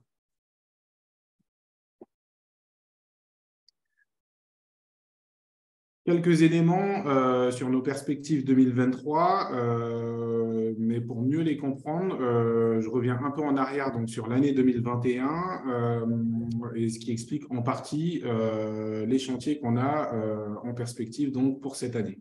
En 2021, fin 2021, peut-être que certains d'entre vous en ont entendu parler, il y a eu ce qu'on appelle l'arrêté tarifaire S21. Qu'est-ce que c'est? C'est une interprétation française d'une directive européenne qui fait que, en gros, jusqu'à présent, en France, on avait la possibilité de cumuler les subventions pour les études et l'investissement sur les projets de développement d'énergie, notamment de production de solaire photovoltaïque. Et à ces subventions d'études et d'investissement, on pouvait rajouter le tarif d'achat. Donc, en gros, vous faisiez une production d'énergie et vous la revendiez aux producteurs, en tout cas aux fournisseurs d'énergie. Et cette interprétation de la directive européenne en France a fait que le tarif d'achat a été considéré comme une subvention, ce qui fait qu'aujourd'hui, on ne peut plus cumuler et les subventions d'études et d'investissement et le tarif d'achat. Il faut choisir entre les deux. Ça pose quand même un certain nombre de problèmes en Île-de-France parce que sur les projets qui ont été jusqu'à présent développés, on était sur des modèles économiques qui étaient assez fragiles et qui s'appuyaient sur ces deux aspects, subvention d'un côté et tarif d'achat de l'autre. Et aujourd'hui, ce n'est plus possible. Et ça a eu un impact quand même assez conséquent parce que c'est plusieurs dizaines de projets qui ont été annulés en Île-de-France. Là où, pour donner une comparaison, par exemple, en Provence-Alpes-Côte d'Azur, avec le niveau d'ensoleillement qu'il y a, un tel arrêté, en fait, ne pose pas vraiment de problème pour sortir les projets. Donc, fin 2021, cet arrêté tarifaire arrive. 2022, on entre vraiment dans une phase de réflexion avec les coopératives d'énergie citoyenne pour trouver d'autres modèles et pour savoir aussi comment on peut s'organiser pour qu'il y ait quand même des projets qui sortent. Et donc, ça nous amène à 2023 où on a abouti à un certain nombre de pistes. Une des premières pistes, c'est qu'en Île-de-France, on a plusieurs coopératives d'énergie citoyenne qui existent. Et en gros, pour faire un projet, il faut monter ce qu'on appelle une société de projet. Une société de projet, ça a des coûts. Et en fait, si votre projet n'a pas la taille suffisante ou si vous n'avez pas suffisamment de projets, eh bien, ça ne permet pas de couvrir les coûts de la société de projet. Et donc, plutôt que sur certains territoires, notamment en grande couronne, lorsqu'il y a une toiture d'une école, on se dise, eh bien, en gros, ce n'est pas la peine de le faire parce que la rentabilité n'est pas suffisamment importante. On se dit que ces projets-là, on peut les sortir et les mutualiser au sein des sociétés de projets qui existent déjà sur des territoires où on est plus avancé. Ça ne veut pas dire que ces projets-là n'auront pas d'ancrage territorial, au contraire, c'est juste qu'on est sur une mutualisation des coûts notamment au sein de même sociétés de projet. Et aujourd'hui, c'est des réflexions qui sont plutôt avancées dans notre réseau avec des coopératives qui sont plutôt en bonne entente là-dessus, même si ça n'a pas encore abouti. Un deuxième axe de travail pour nous, c'est la formation aux économies d'énergie. Il faut savoir que les coopératives d'énergie citoyenne, c'est beaucoup de bénévoles en général. Il y en a très peu où il y a des salariés. Et donc, lorsque arrive cet arrêté tarifaire, une des questions, c'est aussi comment est-ce qu'on maintient une activité en attendant de trouver d'autres modèles économiques. Et donc, chez Énergie Partagée, on a monté une formation sur les économies d'énergie, plus précisément la maîtrise de l'énergie. L'idée, c'est de former le réseau avec lequel on travaille pour qu'eux-mêmes soient en capacité ensuite de former d'autres acteurs, puisqu'ils font déjà le développement d'énergie renouvelable sur des territoires avec un ancrage local. On peut y allier une autre branche qui est celle des économies d'énergie et de la sobriété. Et dans le contexte actuel, je pense que je n'ai pas besoin de rappeler à quel point c'est un sujet important. Sur les autres axes de développement, en partie issus de ces réflexions, il y a tout un travail qu'on démarre en 2023 en Île-de-France spécifiquement, parce que c'est un travail qui avait déjà démarré au sein de notre réseau national, puisqu'il faut savoir qu'on a un découpage entre réseaux régionaux et réseau national. Et donc, il y a un travail qui a été réalisé sur la chaleur renouvelable citoyenne. Qu'est-ce qu'on entend par là? C'est, par exemple, sur les projets de géothermie, sur les projets de bois énergie, sur les projets de solaire thermique, comment est-ce qu'on peut introduire la dimension citoyenne dans ces filières où jusqu'à présent, ce n'est pas quelque chose qui a été très présent. Comme je vous le disais précédemment, notamment en Île-de-France, on a beaucoup travaillé sur le solaire photovoltaïque. Donc, l'idée, c'est d'aller voir sur ces autres énergies-là. L'ADEME le rappelait très bien au début, on a 46% des usages énergétiques qui sont liés à la chaleur. Donc, on a un vrai sujet là-dessus, à la fois en termes de développement de projets, mais aussi en termes de développement de projets à caractère citoyen. Et enfin, dernier élément sur lequel on a commencé à travailler en 2022 et qu'on va poursuivre en 2023, c'est la formation des salariés des agences locales de l'énergie et du climat, ou en tout cas sur les territoires où il n'y en a pas des espaces info-énergie, à l'énergie citoyenne. J'ai moi-même travaillé dans une ALEC pendant 8 ans et les ALEC, c'est une porte d'entrée pour toutes les questions ayant trait à la rénovation énergétique du bâtiment, qu'on soit en résidentiel ou dans le tertiaire. Et on a souvent des demandes de personnes ou d'entreprises qui souhaitent développer des énergies renouvelables. Donc, l'idée, c'est aussi de mettre les salariés de ces structures en capacité d'apporter des éléments sur l'énergie citoyenne à des personnes qui leur font des demandes. En somme, faire un premier niveau de sensibilisation sur ces sujets. Et donc, voilà, je m'arrête là. Vous avez nos contacts si vous souhaitez échanger avec nous. Et puis, pour terminer, en Île-de-France, on est cofinancé à la fois par l'ADEME, la région Île-de-France et la métropole du Grand Paris. Si vous avez des questions, que ce soit pour Mamourou d'Énergie Partagée ou pour Michel de la municipalité de Fresnes, n'hésitez pas à les faire remonter dans le chat. De ce que j'ai vu, il y avait des remarques qui ont été formulées, mais pour l'instant, pas de questions. Du coup, peut-être une première question pour toi, Mamourou.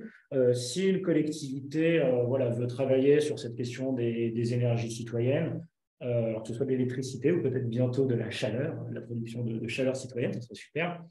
Est-ce qu'il faut déjà un collectif de citoyens un peu engagés, un peu moteurs, et la ville est plus là pour faire de la facilitation, ou est-ce que même son collectif citoyen déjà très engagé, la ville peut déjà prendre contact avec vous, peut-être pour savoir comment s'y prendre, etc.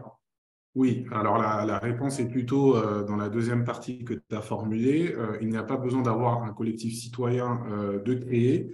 Comme je le disais tout à l'heure, il y a des territoires où il peut y avoir des collectifs citoyens qui ont envie de travailler sur ces sujets-là. Et donc, des contacts peuvent être pris avec nous. Mais il peut aussi y avoir des territoires où il n'y a pas ce type d'initiative citoyenne. Et donc, on peut aussi accompagner à la création d'un collectif citoyen. Ce n'est pas garanti qu'à la fin, il y aura un collectif citoyen, mais on dispose d'outils et de méthodes pour intervenir sur les territoires, bien sûr en lien avec les collectivités et les acteurs locaux, pour faire émerger des collectifs citoyens. Et par ailleurs, il peut aussi y avoir des territoires où soit ces dynamiques-là ne sont pas possibles parce qu'il n'y a pas vraiment d'intérêt de la part des habitants, où il n'y a pas le maillage suffisant pour ça, ou soit il peut y avoir une volonté des collectivités de ne pas aller sur cette dimension-là. Ce qui est important pour nous, c'est qu'il y ait une représentation de l'intérêt public au sein des projets, et ça peut passer par un collectif citoyen, comme ça peut passer par des collectivités qui sont représentées au sein de la gouvernance des projets. Merci, c'était très, très clair. Je crois que Michel Souillac voulait rajouter quelque chose. Non, simplement, en fait, oui, pour être plus précis sur le projet de Fresnes, en fait, nous, on a choisi l'autoconsommation, en fait, hein, puisqu'il y a deux possibilités. Donc, le Cachan, en fait, Sud Paris Soleil, a choisi de revendre à Enercop donc la production d'énergie, hein, et le dispositif de l'école de la Plaine, c'est 363 panneaux avec une production de 100 mégawattheures par an, et c'est revendu, donc c'est le choix qu'ils ont fait à Enercop. Alors que nous, le choix que l'on fait, c'est effectivement de l'autoconsommation. Alors, tout en sachant que sur une école de l'autoconsommation, bon, c'est pas. Il faut prendre en compte effectivement qu'une école est fermée 4 mois par an, et notamment l'été, et c'est l'été que l'énergie solaire se développe le plus, en fait. Mais il y a la possibilité de raccorder à un autre bâtiment public, et c'est ce que nous allons faire, en fait, hein. Donc, le réseau mis en place, c'est consommation pour l'école, mais sera utile également pour un autre bâtiment qui est situé à une distance qui permet ce raccordement. Parce qu'il y a un enjeu de distance aussi lorsqu'on est dans de l'autoconsommation. Voilà, je crois qu'il faut pas qu'il y ait plus de 300 ou 400 mètres. Enfin, je dis les choses approximativement, mais voilà, pour être un peu plus précis. Sinon, j'avais une question aussi. Enfin, on est un peu dans une zone trouble. Sud Paris Soleil, en fait, a cofinancé le projet sur la base d'une subvention importante de la région, 50 000 €, et une levée de fonds citoyenne, 50 000 €. C'est un projet qui a coûté 100 000 €. Or, ce modèle-là de cofinancement conjuguant argent public et épargne privée, ou épargne militante, je préfère ce terme, ne semble plus possible.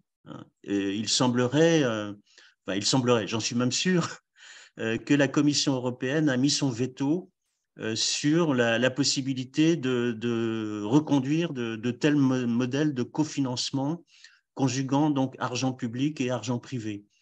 Voilà, donc je ne sais pas si une personne a des informations sur le sujet. Je crois qu'il est à l'étude également à l'Assemblée un projet de loi où il est question aussi de ces enjeux de financement de dispositifs photovoltaïques. Enfin, voilà, je voulais souligner ce point. Je ne sais pas si quelqu'un a des informations sur… Moi, non. Je pose une question piège. Non, mais pour ma part, effectivement, c'est un sujet sur lequel on avait échangé il y a quelque temps. Moi, je n'ai pas connaissance de ce veto qui bloquerait la possibilité d'épargne citoyenne et d'épargne des collectivités. Ce dont j'ai connaissance, c'est ce que je décrivais tout à l'heure, à savoir l'impossibilité de cumul du tarif d'achat et des subventions. Voilà. Mais en ce qui concerne ces éléments-là, je n'ai pas plus d'infos que depuis notre dernier échange là-dessus. Par contre, l'autre sujet sur lequel je voulais rebondir, c'est l'autoconsommation. Pour dire simplement que c'est effectivement une des pistes aussi sur lesquelles on travaille de plus en plus, en Île-de-France notamment, parce que vu qu'on est dans une configuration où on ne peut pas cumuler donc, les subventions et le tarif d'achat, donc c'est soit vous avez les subventions et après vous faites de l'autoconsommation ou vous trouvez une forme de vente en PPA comme le décrivait tout à l'heure Enercop, c'est-à-dire la vente, pour l'instant, c'est ce qui nous fait le plus, un acteur privé qui va contractualiser avec vous sur 20 ans par exemple. Voilà, ça c'est des modèles qui sont en train d'émerger aujourd'hui, mais sinon à côté de ça, ce qui se développe de plus en plus, c'est l'autoconsommation, ou alors vous ne bénéficiez pas des subventions, vous vous débrouillez pour trouver le financement pour faire votre projet, et derrière, vous pouvez faire la revente. Sachant que si vous faites du financement de projets, énergie partagée, donc coopérative, dont je vous parlais tout à l'heure, dispose aussi de fonds qui permettent d'intervenir sur les phases de développement ou d'investissement dans les projets.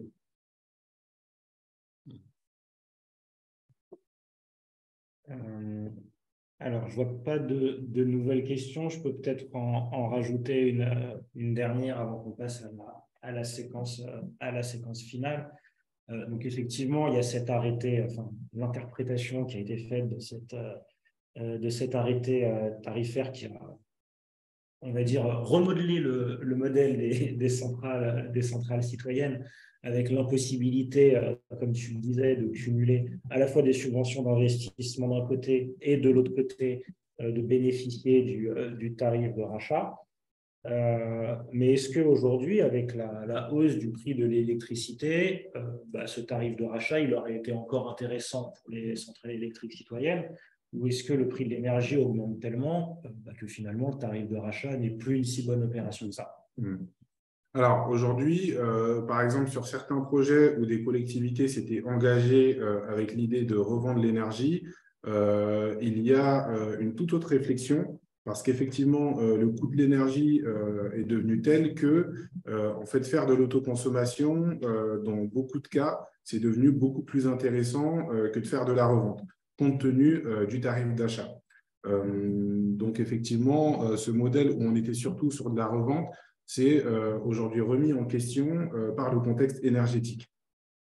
Et après, ces modèles-là d'autoconsommation, on peut avoir de l'autoconsommation individuelle ou de l'autoconsommation collective. Ce sont des modèles qu'on est encore en train de structurer juridiquement parlant en plus, parce que ce sont des choses assez nouvelles.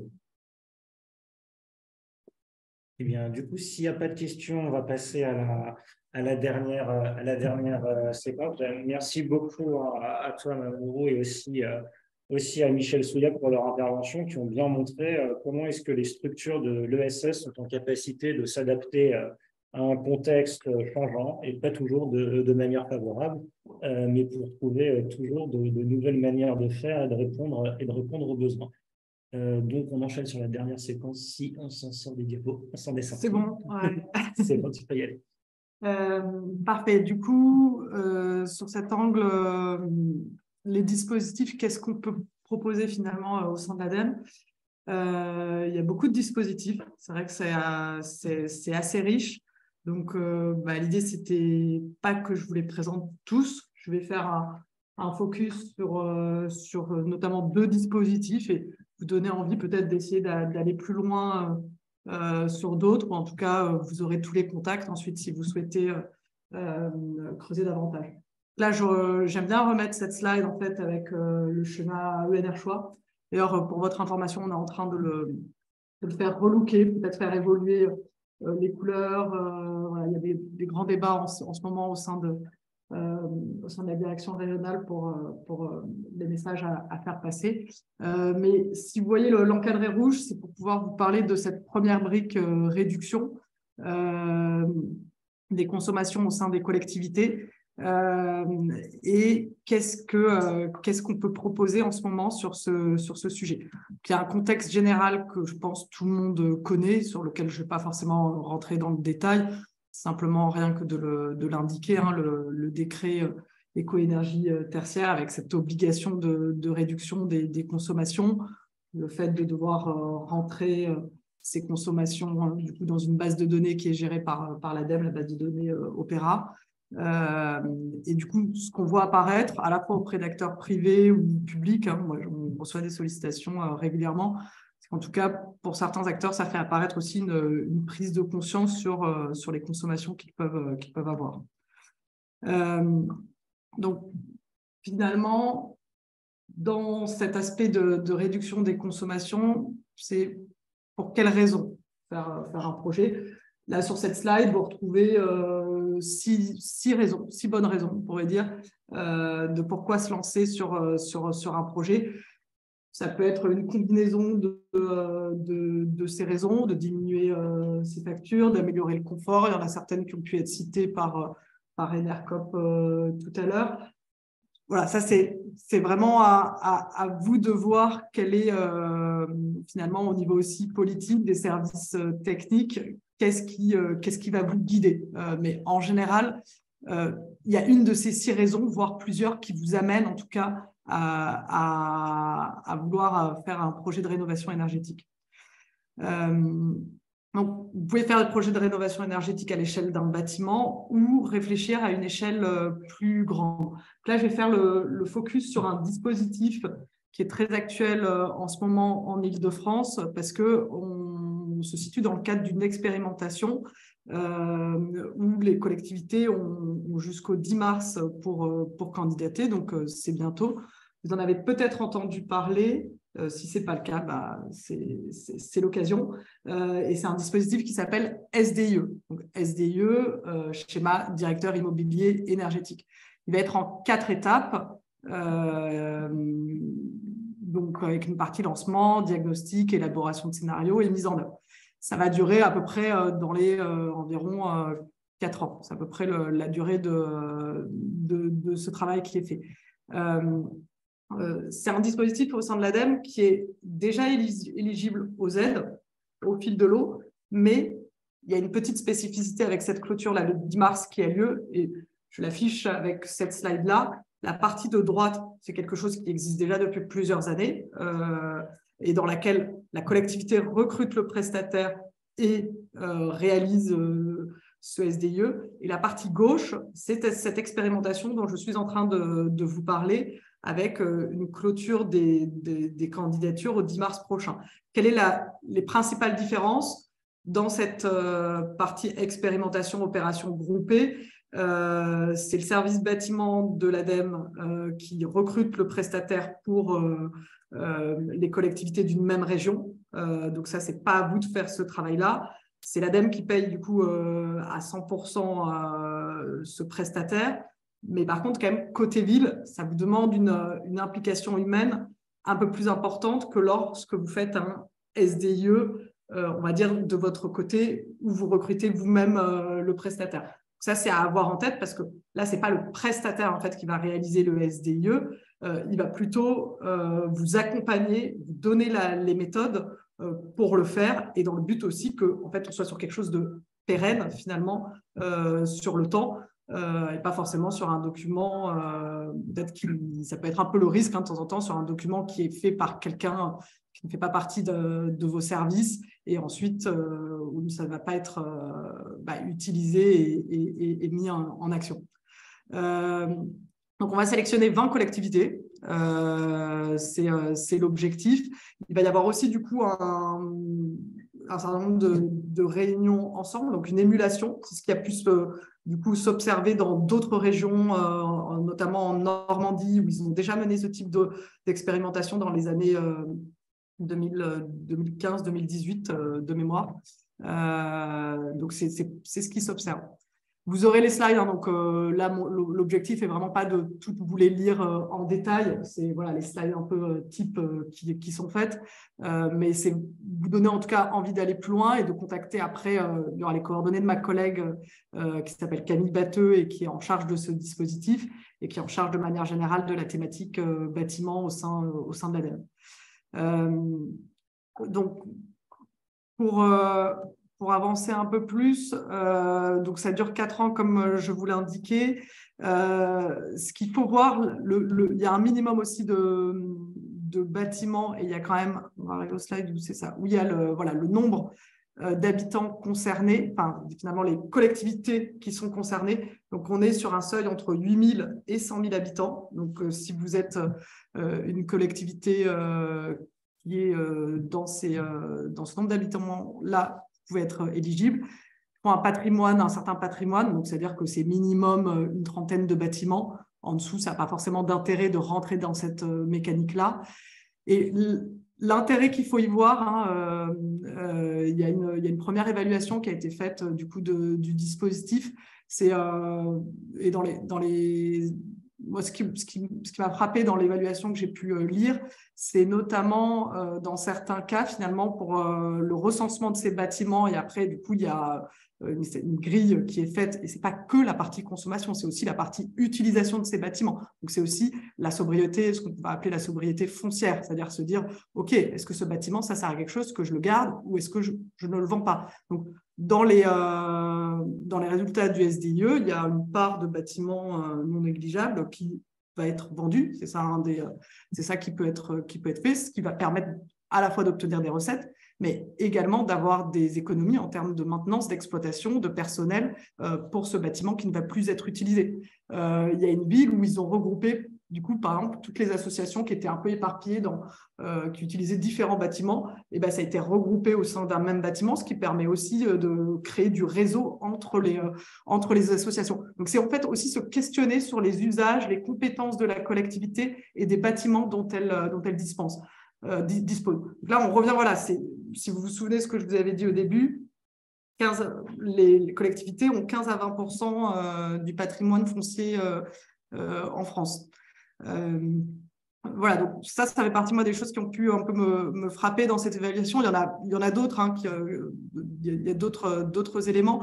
Il y a aussi certaines collectivités qui ont découvert du patrimoine. Elles n'étaient même pas au courant de l'existence de certains des bâtiments. Enfin, en tout cas, personne n'avait. Peut-être qu'il y a certains services qui le savaient, mais pas d'autres. Ce que ça veut dire aussi, c'est que cette démarche, quand on y rentre, pour que ce soit un succès, ça demande la présence d'un élu qui est mobilisé et référent et qui va pouvoir du coup mobiliser les services. Il va y avoir forcément la mobilisation, on va dire, d'un chef de projet du coup SDIE. Il vaut mieux que ce soit quelqu'un qui soit déjà présent au sein de la collectivité. Si vous prenez, il peut avoir bien sûr un appui externe par le biais d'un CEP, d'un économe de flux, une embauche temporaire. Mais en fait, si vous prenez quelqu'un qui est embauché spécifiquement pour le travail, en fait, il ne connaîtra pas votre collectivité, il ne connaîtra pas les personnes. Et là, ça demande pas qu'un rôle technique, ça demande aussi en fait des compétences transversales et de pouvoir aller voir les services techniques, financiers, ce type de personnes. Donc, potentiellement, ça veut dire dégager du temps pour une personne pour qu'elle puisse être la première année pratiquement à peu près à 0,8 ETP et en ayant un peu de temps d'autres personnes. Et ensuite, ce sera un peu moindre, quitte à ce qu'elle soit remplacée elle-même peut-être sur certaines de ses missions. Voilà, mais en fait, ce qu'il faut voir, c'est l'image plus grande, c'est que, OK, c'est du temps investi sur 4 ans, du temps humain, mais en fait, pour ensuite en dégager en fait, des ressources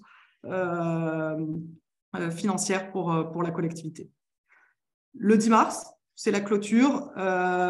Sur demande, vous envoyez un mail à ma collègue Camille Batteux et elle pourra vous apporter soit plus d'informations si vous le souhaitez, bien sûr, et vous transmettre du coup les éléments pour candidater.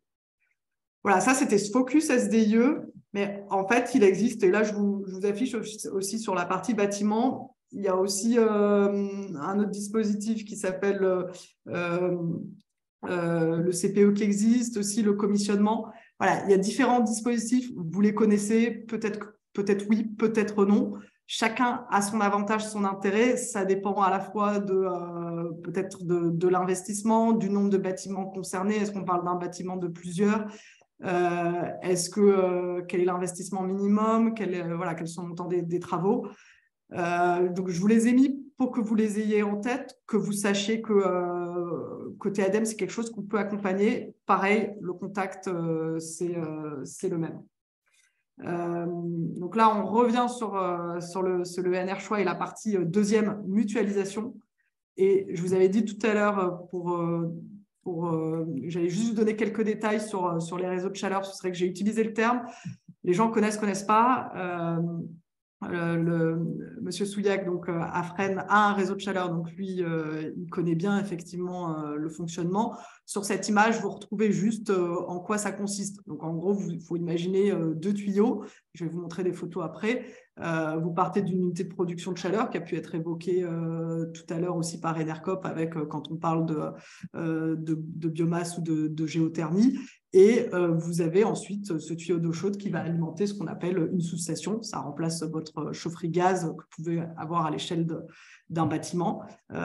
Et ensuite, l'eau un peu plus froide, une fois qu'elle a fait son effet, revient dans votre centrale de production, qui peut être fossile ou non fossile. Là, vous avez une coupe pour juste se rendre compte de ces tuyaux qui passent en dessous de la rue, et ensuite l'alimentation, je pense pas, non, on ne voit pas la souris, mais l'alimentation pour voir au sein d'un immeuble là d'habitation. Après, une petite photo, histoire de vous voyez en quoi ça consiste. Potentiellement, vous le voyez quand il y a des travaux. Donc, c'est à ce moment-là qu'en général, à la fois les habitants et les villes, en prenez conscience. Et quand vous vous promenez dans la rue, si vous regardez les travaux, de temps en temps, c'est l'électricité, le gaz, et de temps en temps, c'est la chaleur. Et je vous invite à regarder, c'est toujours intéressant de le voir à ce moment-là. Donc ça, c'est le réseau de chaleur. La sous-station que j'évoquais, pour se rendre compte concrètement qu'est-ce que c'est, c'est à nouveau des tuyaux, hein, pas de grosse surprise. Après, la taille va être plus ou moins différente selon si c'est une petite, une grosse sous-station. Autre question peut-être que vous vous posez, c'est est-ce qu'il y a un réseau de chaleur à côté sur votre ville, en général, vous devriez le savoir, mais après, si vous voulez savoir à côté d'un bâtiment ou proche de votre ville, parce qu'il peut y avoir un réseau de chaleur sur la ville d'à côté, et ça peut être intéressant de mutualiser sur 2 villes. Donc oui, ça existe. Il y a plusieurs sites qui existent. Moi, je vous recommande celui de France Chaleur Urbaine, qui est développé par l'ADRIEAT, service déconcentré de l'État. C'est celui qui est le plus à jour en fait en termes de données, de tracés par rapport aux autres qui peuvent exister. Donc c'est celui qui en ce moment en tout cas est le plus pertinent. Donc voilà pour cette partie réseau de chaleur. Et après, là, je vais élargir un peu, mais sans vous décrire du coup tous les dispositifs, parce que ça consisterait une présentation en elle seule. Mais du coup, si on redézoome et qu'on prend cette partie mutualisation et toutes les énergies renouvelables thermiques que je vous avais citées tout à l'heure, donc côté ADEME et en co-instruction et cofinancement avec la région Île-de-France, on accompagne à la fois les études et les investissements de toutes ces énergies renouvelables thermiques. Voilà, on est vraiment du coup très présent sur cette partie thermique, donc il ne faut pas hésiter à nous solliciter en amont dès que vous avez une idée de projet. Donc là, vous retrouvez les thématiques. Sur la slide d'après, vous retrouvez côté ADEME du coup les liens vers notre plateforme qui s'appelle la plateforme Agir. Mais après, le mieux est aussi d'avoir une interaction ensemble. J'ai fait un petit focus ensuite, là c'est pour vous dire de manière générale là, sur toutes les thématiques, et j'ai fait un petit focus sur cette partie géothermie de surface, qui est une thématique sur laquelle on travaille beaucoup depuis plusieurs années, parce que voilà, la géothermie profonde existe depuis les années 80 en Île-de-France. On a vu la réapparition de nouveaux doublés depuis le début des années 2010 grâce à l'ADEME et à la région Île-de-France. Chaque opération s'est faite avec notre financement. Mais sur la géothermie de surface, ça reste moins connu. Donc, afin de faire mieux connaître cette énergie, on cofinance du coup un animateur qui s'appelle Armand Pomard. Peut-être certains d'entre vous ont eu l'occasion d'échanger avec lui. Il a pris son poste depuis à peu près 1 an et demi.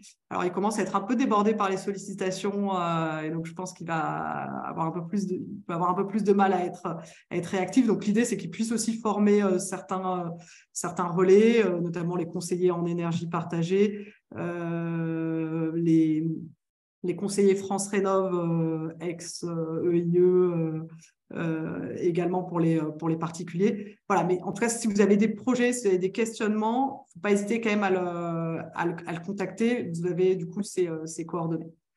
Et après, je vous ai juste mis, c'est à titre informatif, voilà, c'est un peu pour se rendre compte, on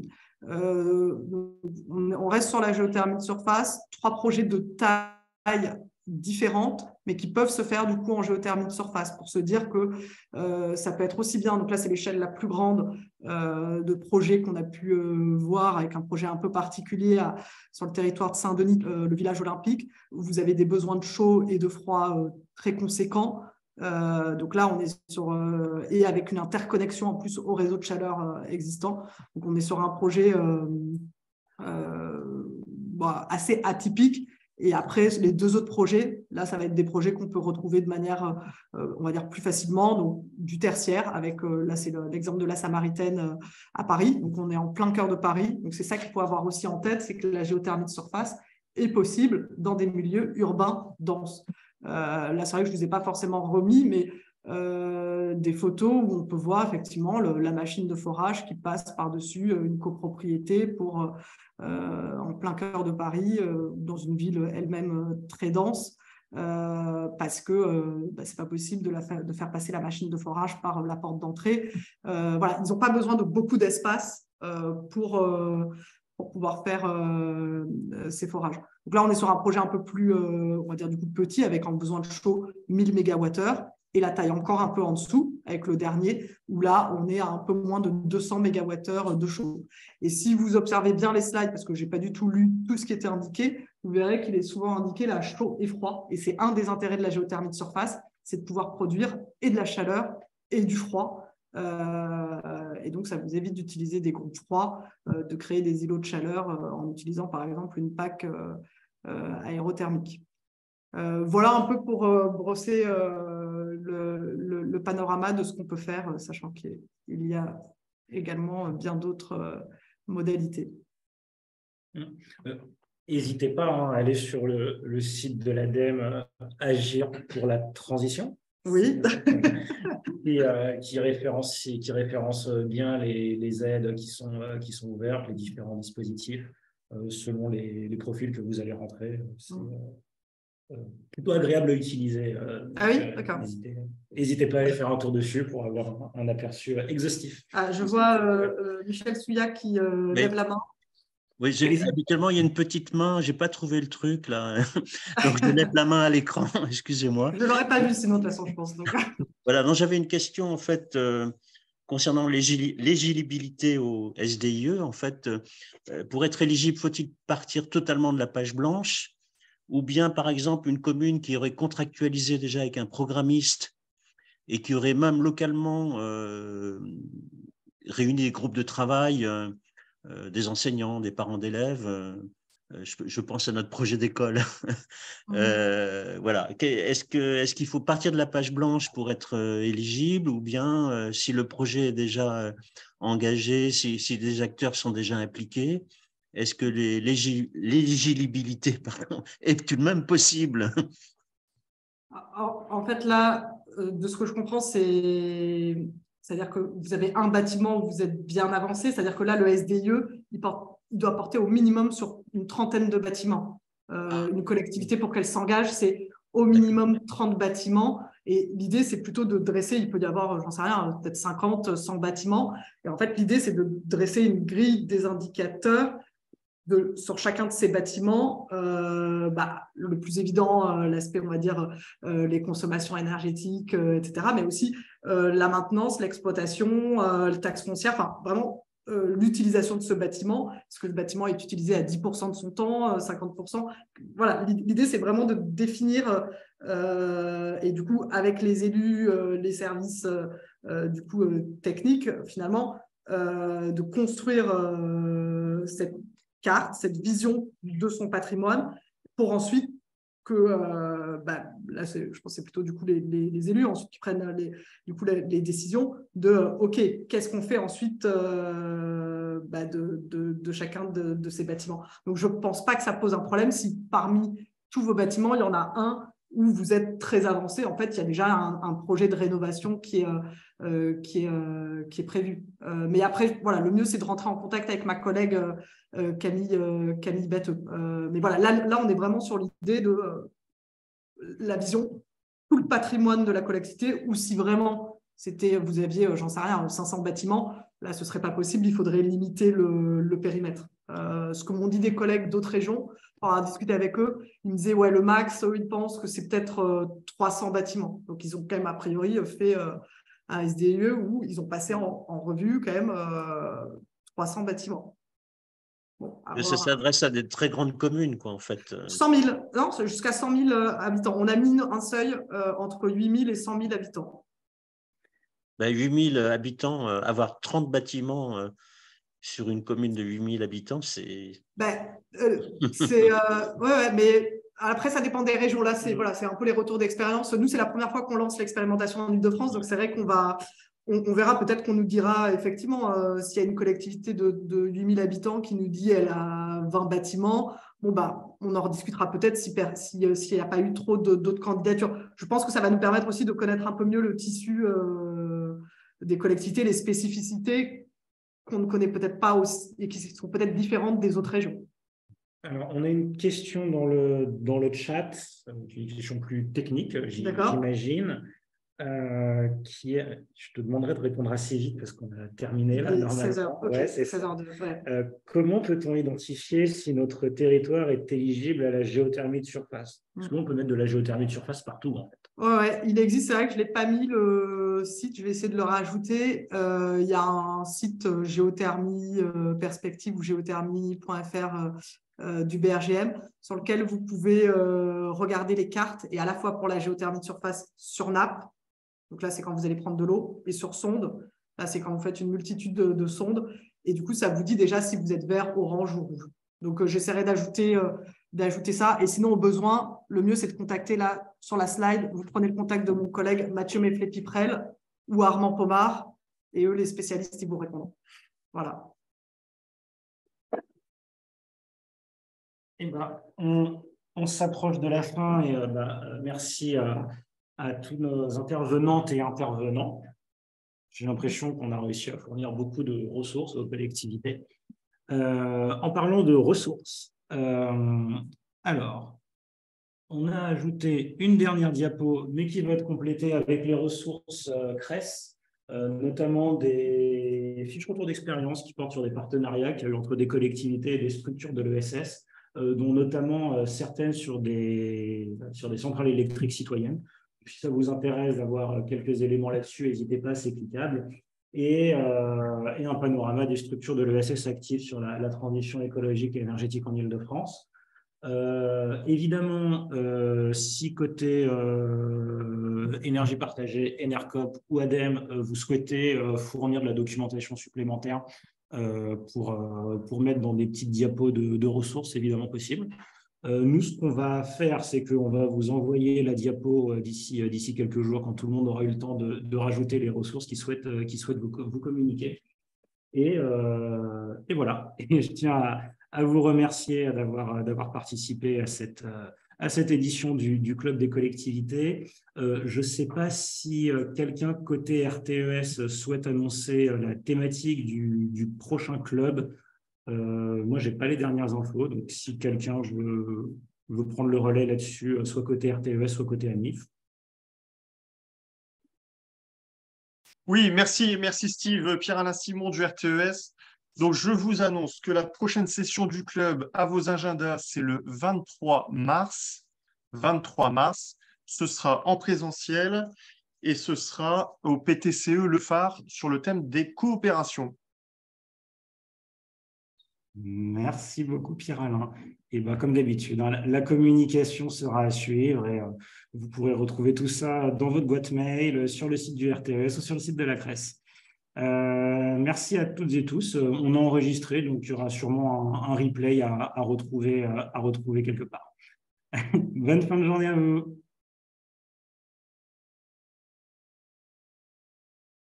Au revoir, salut.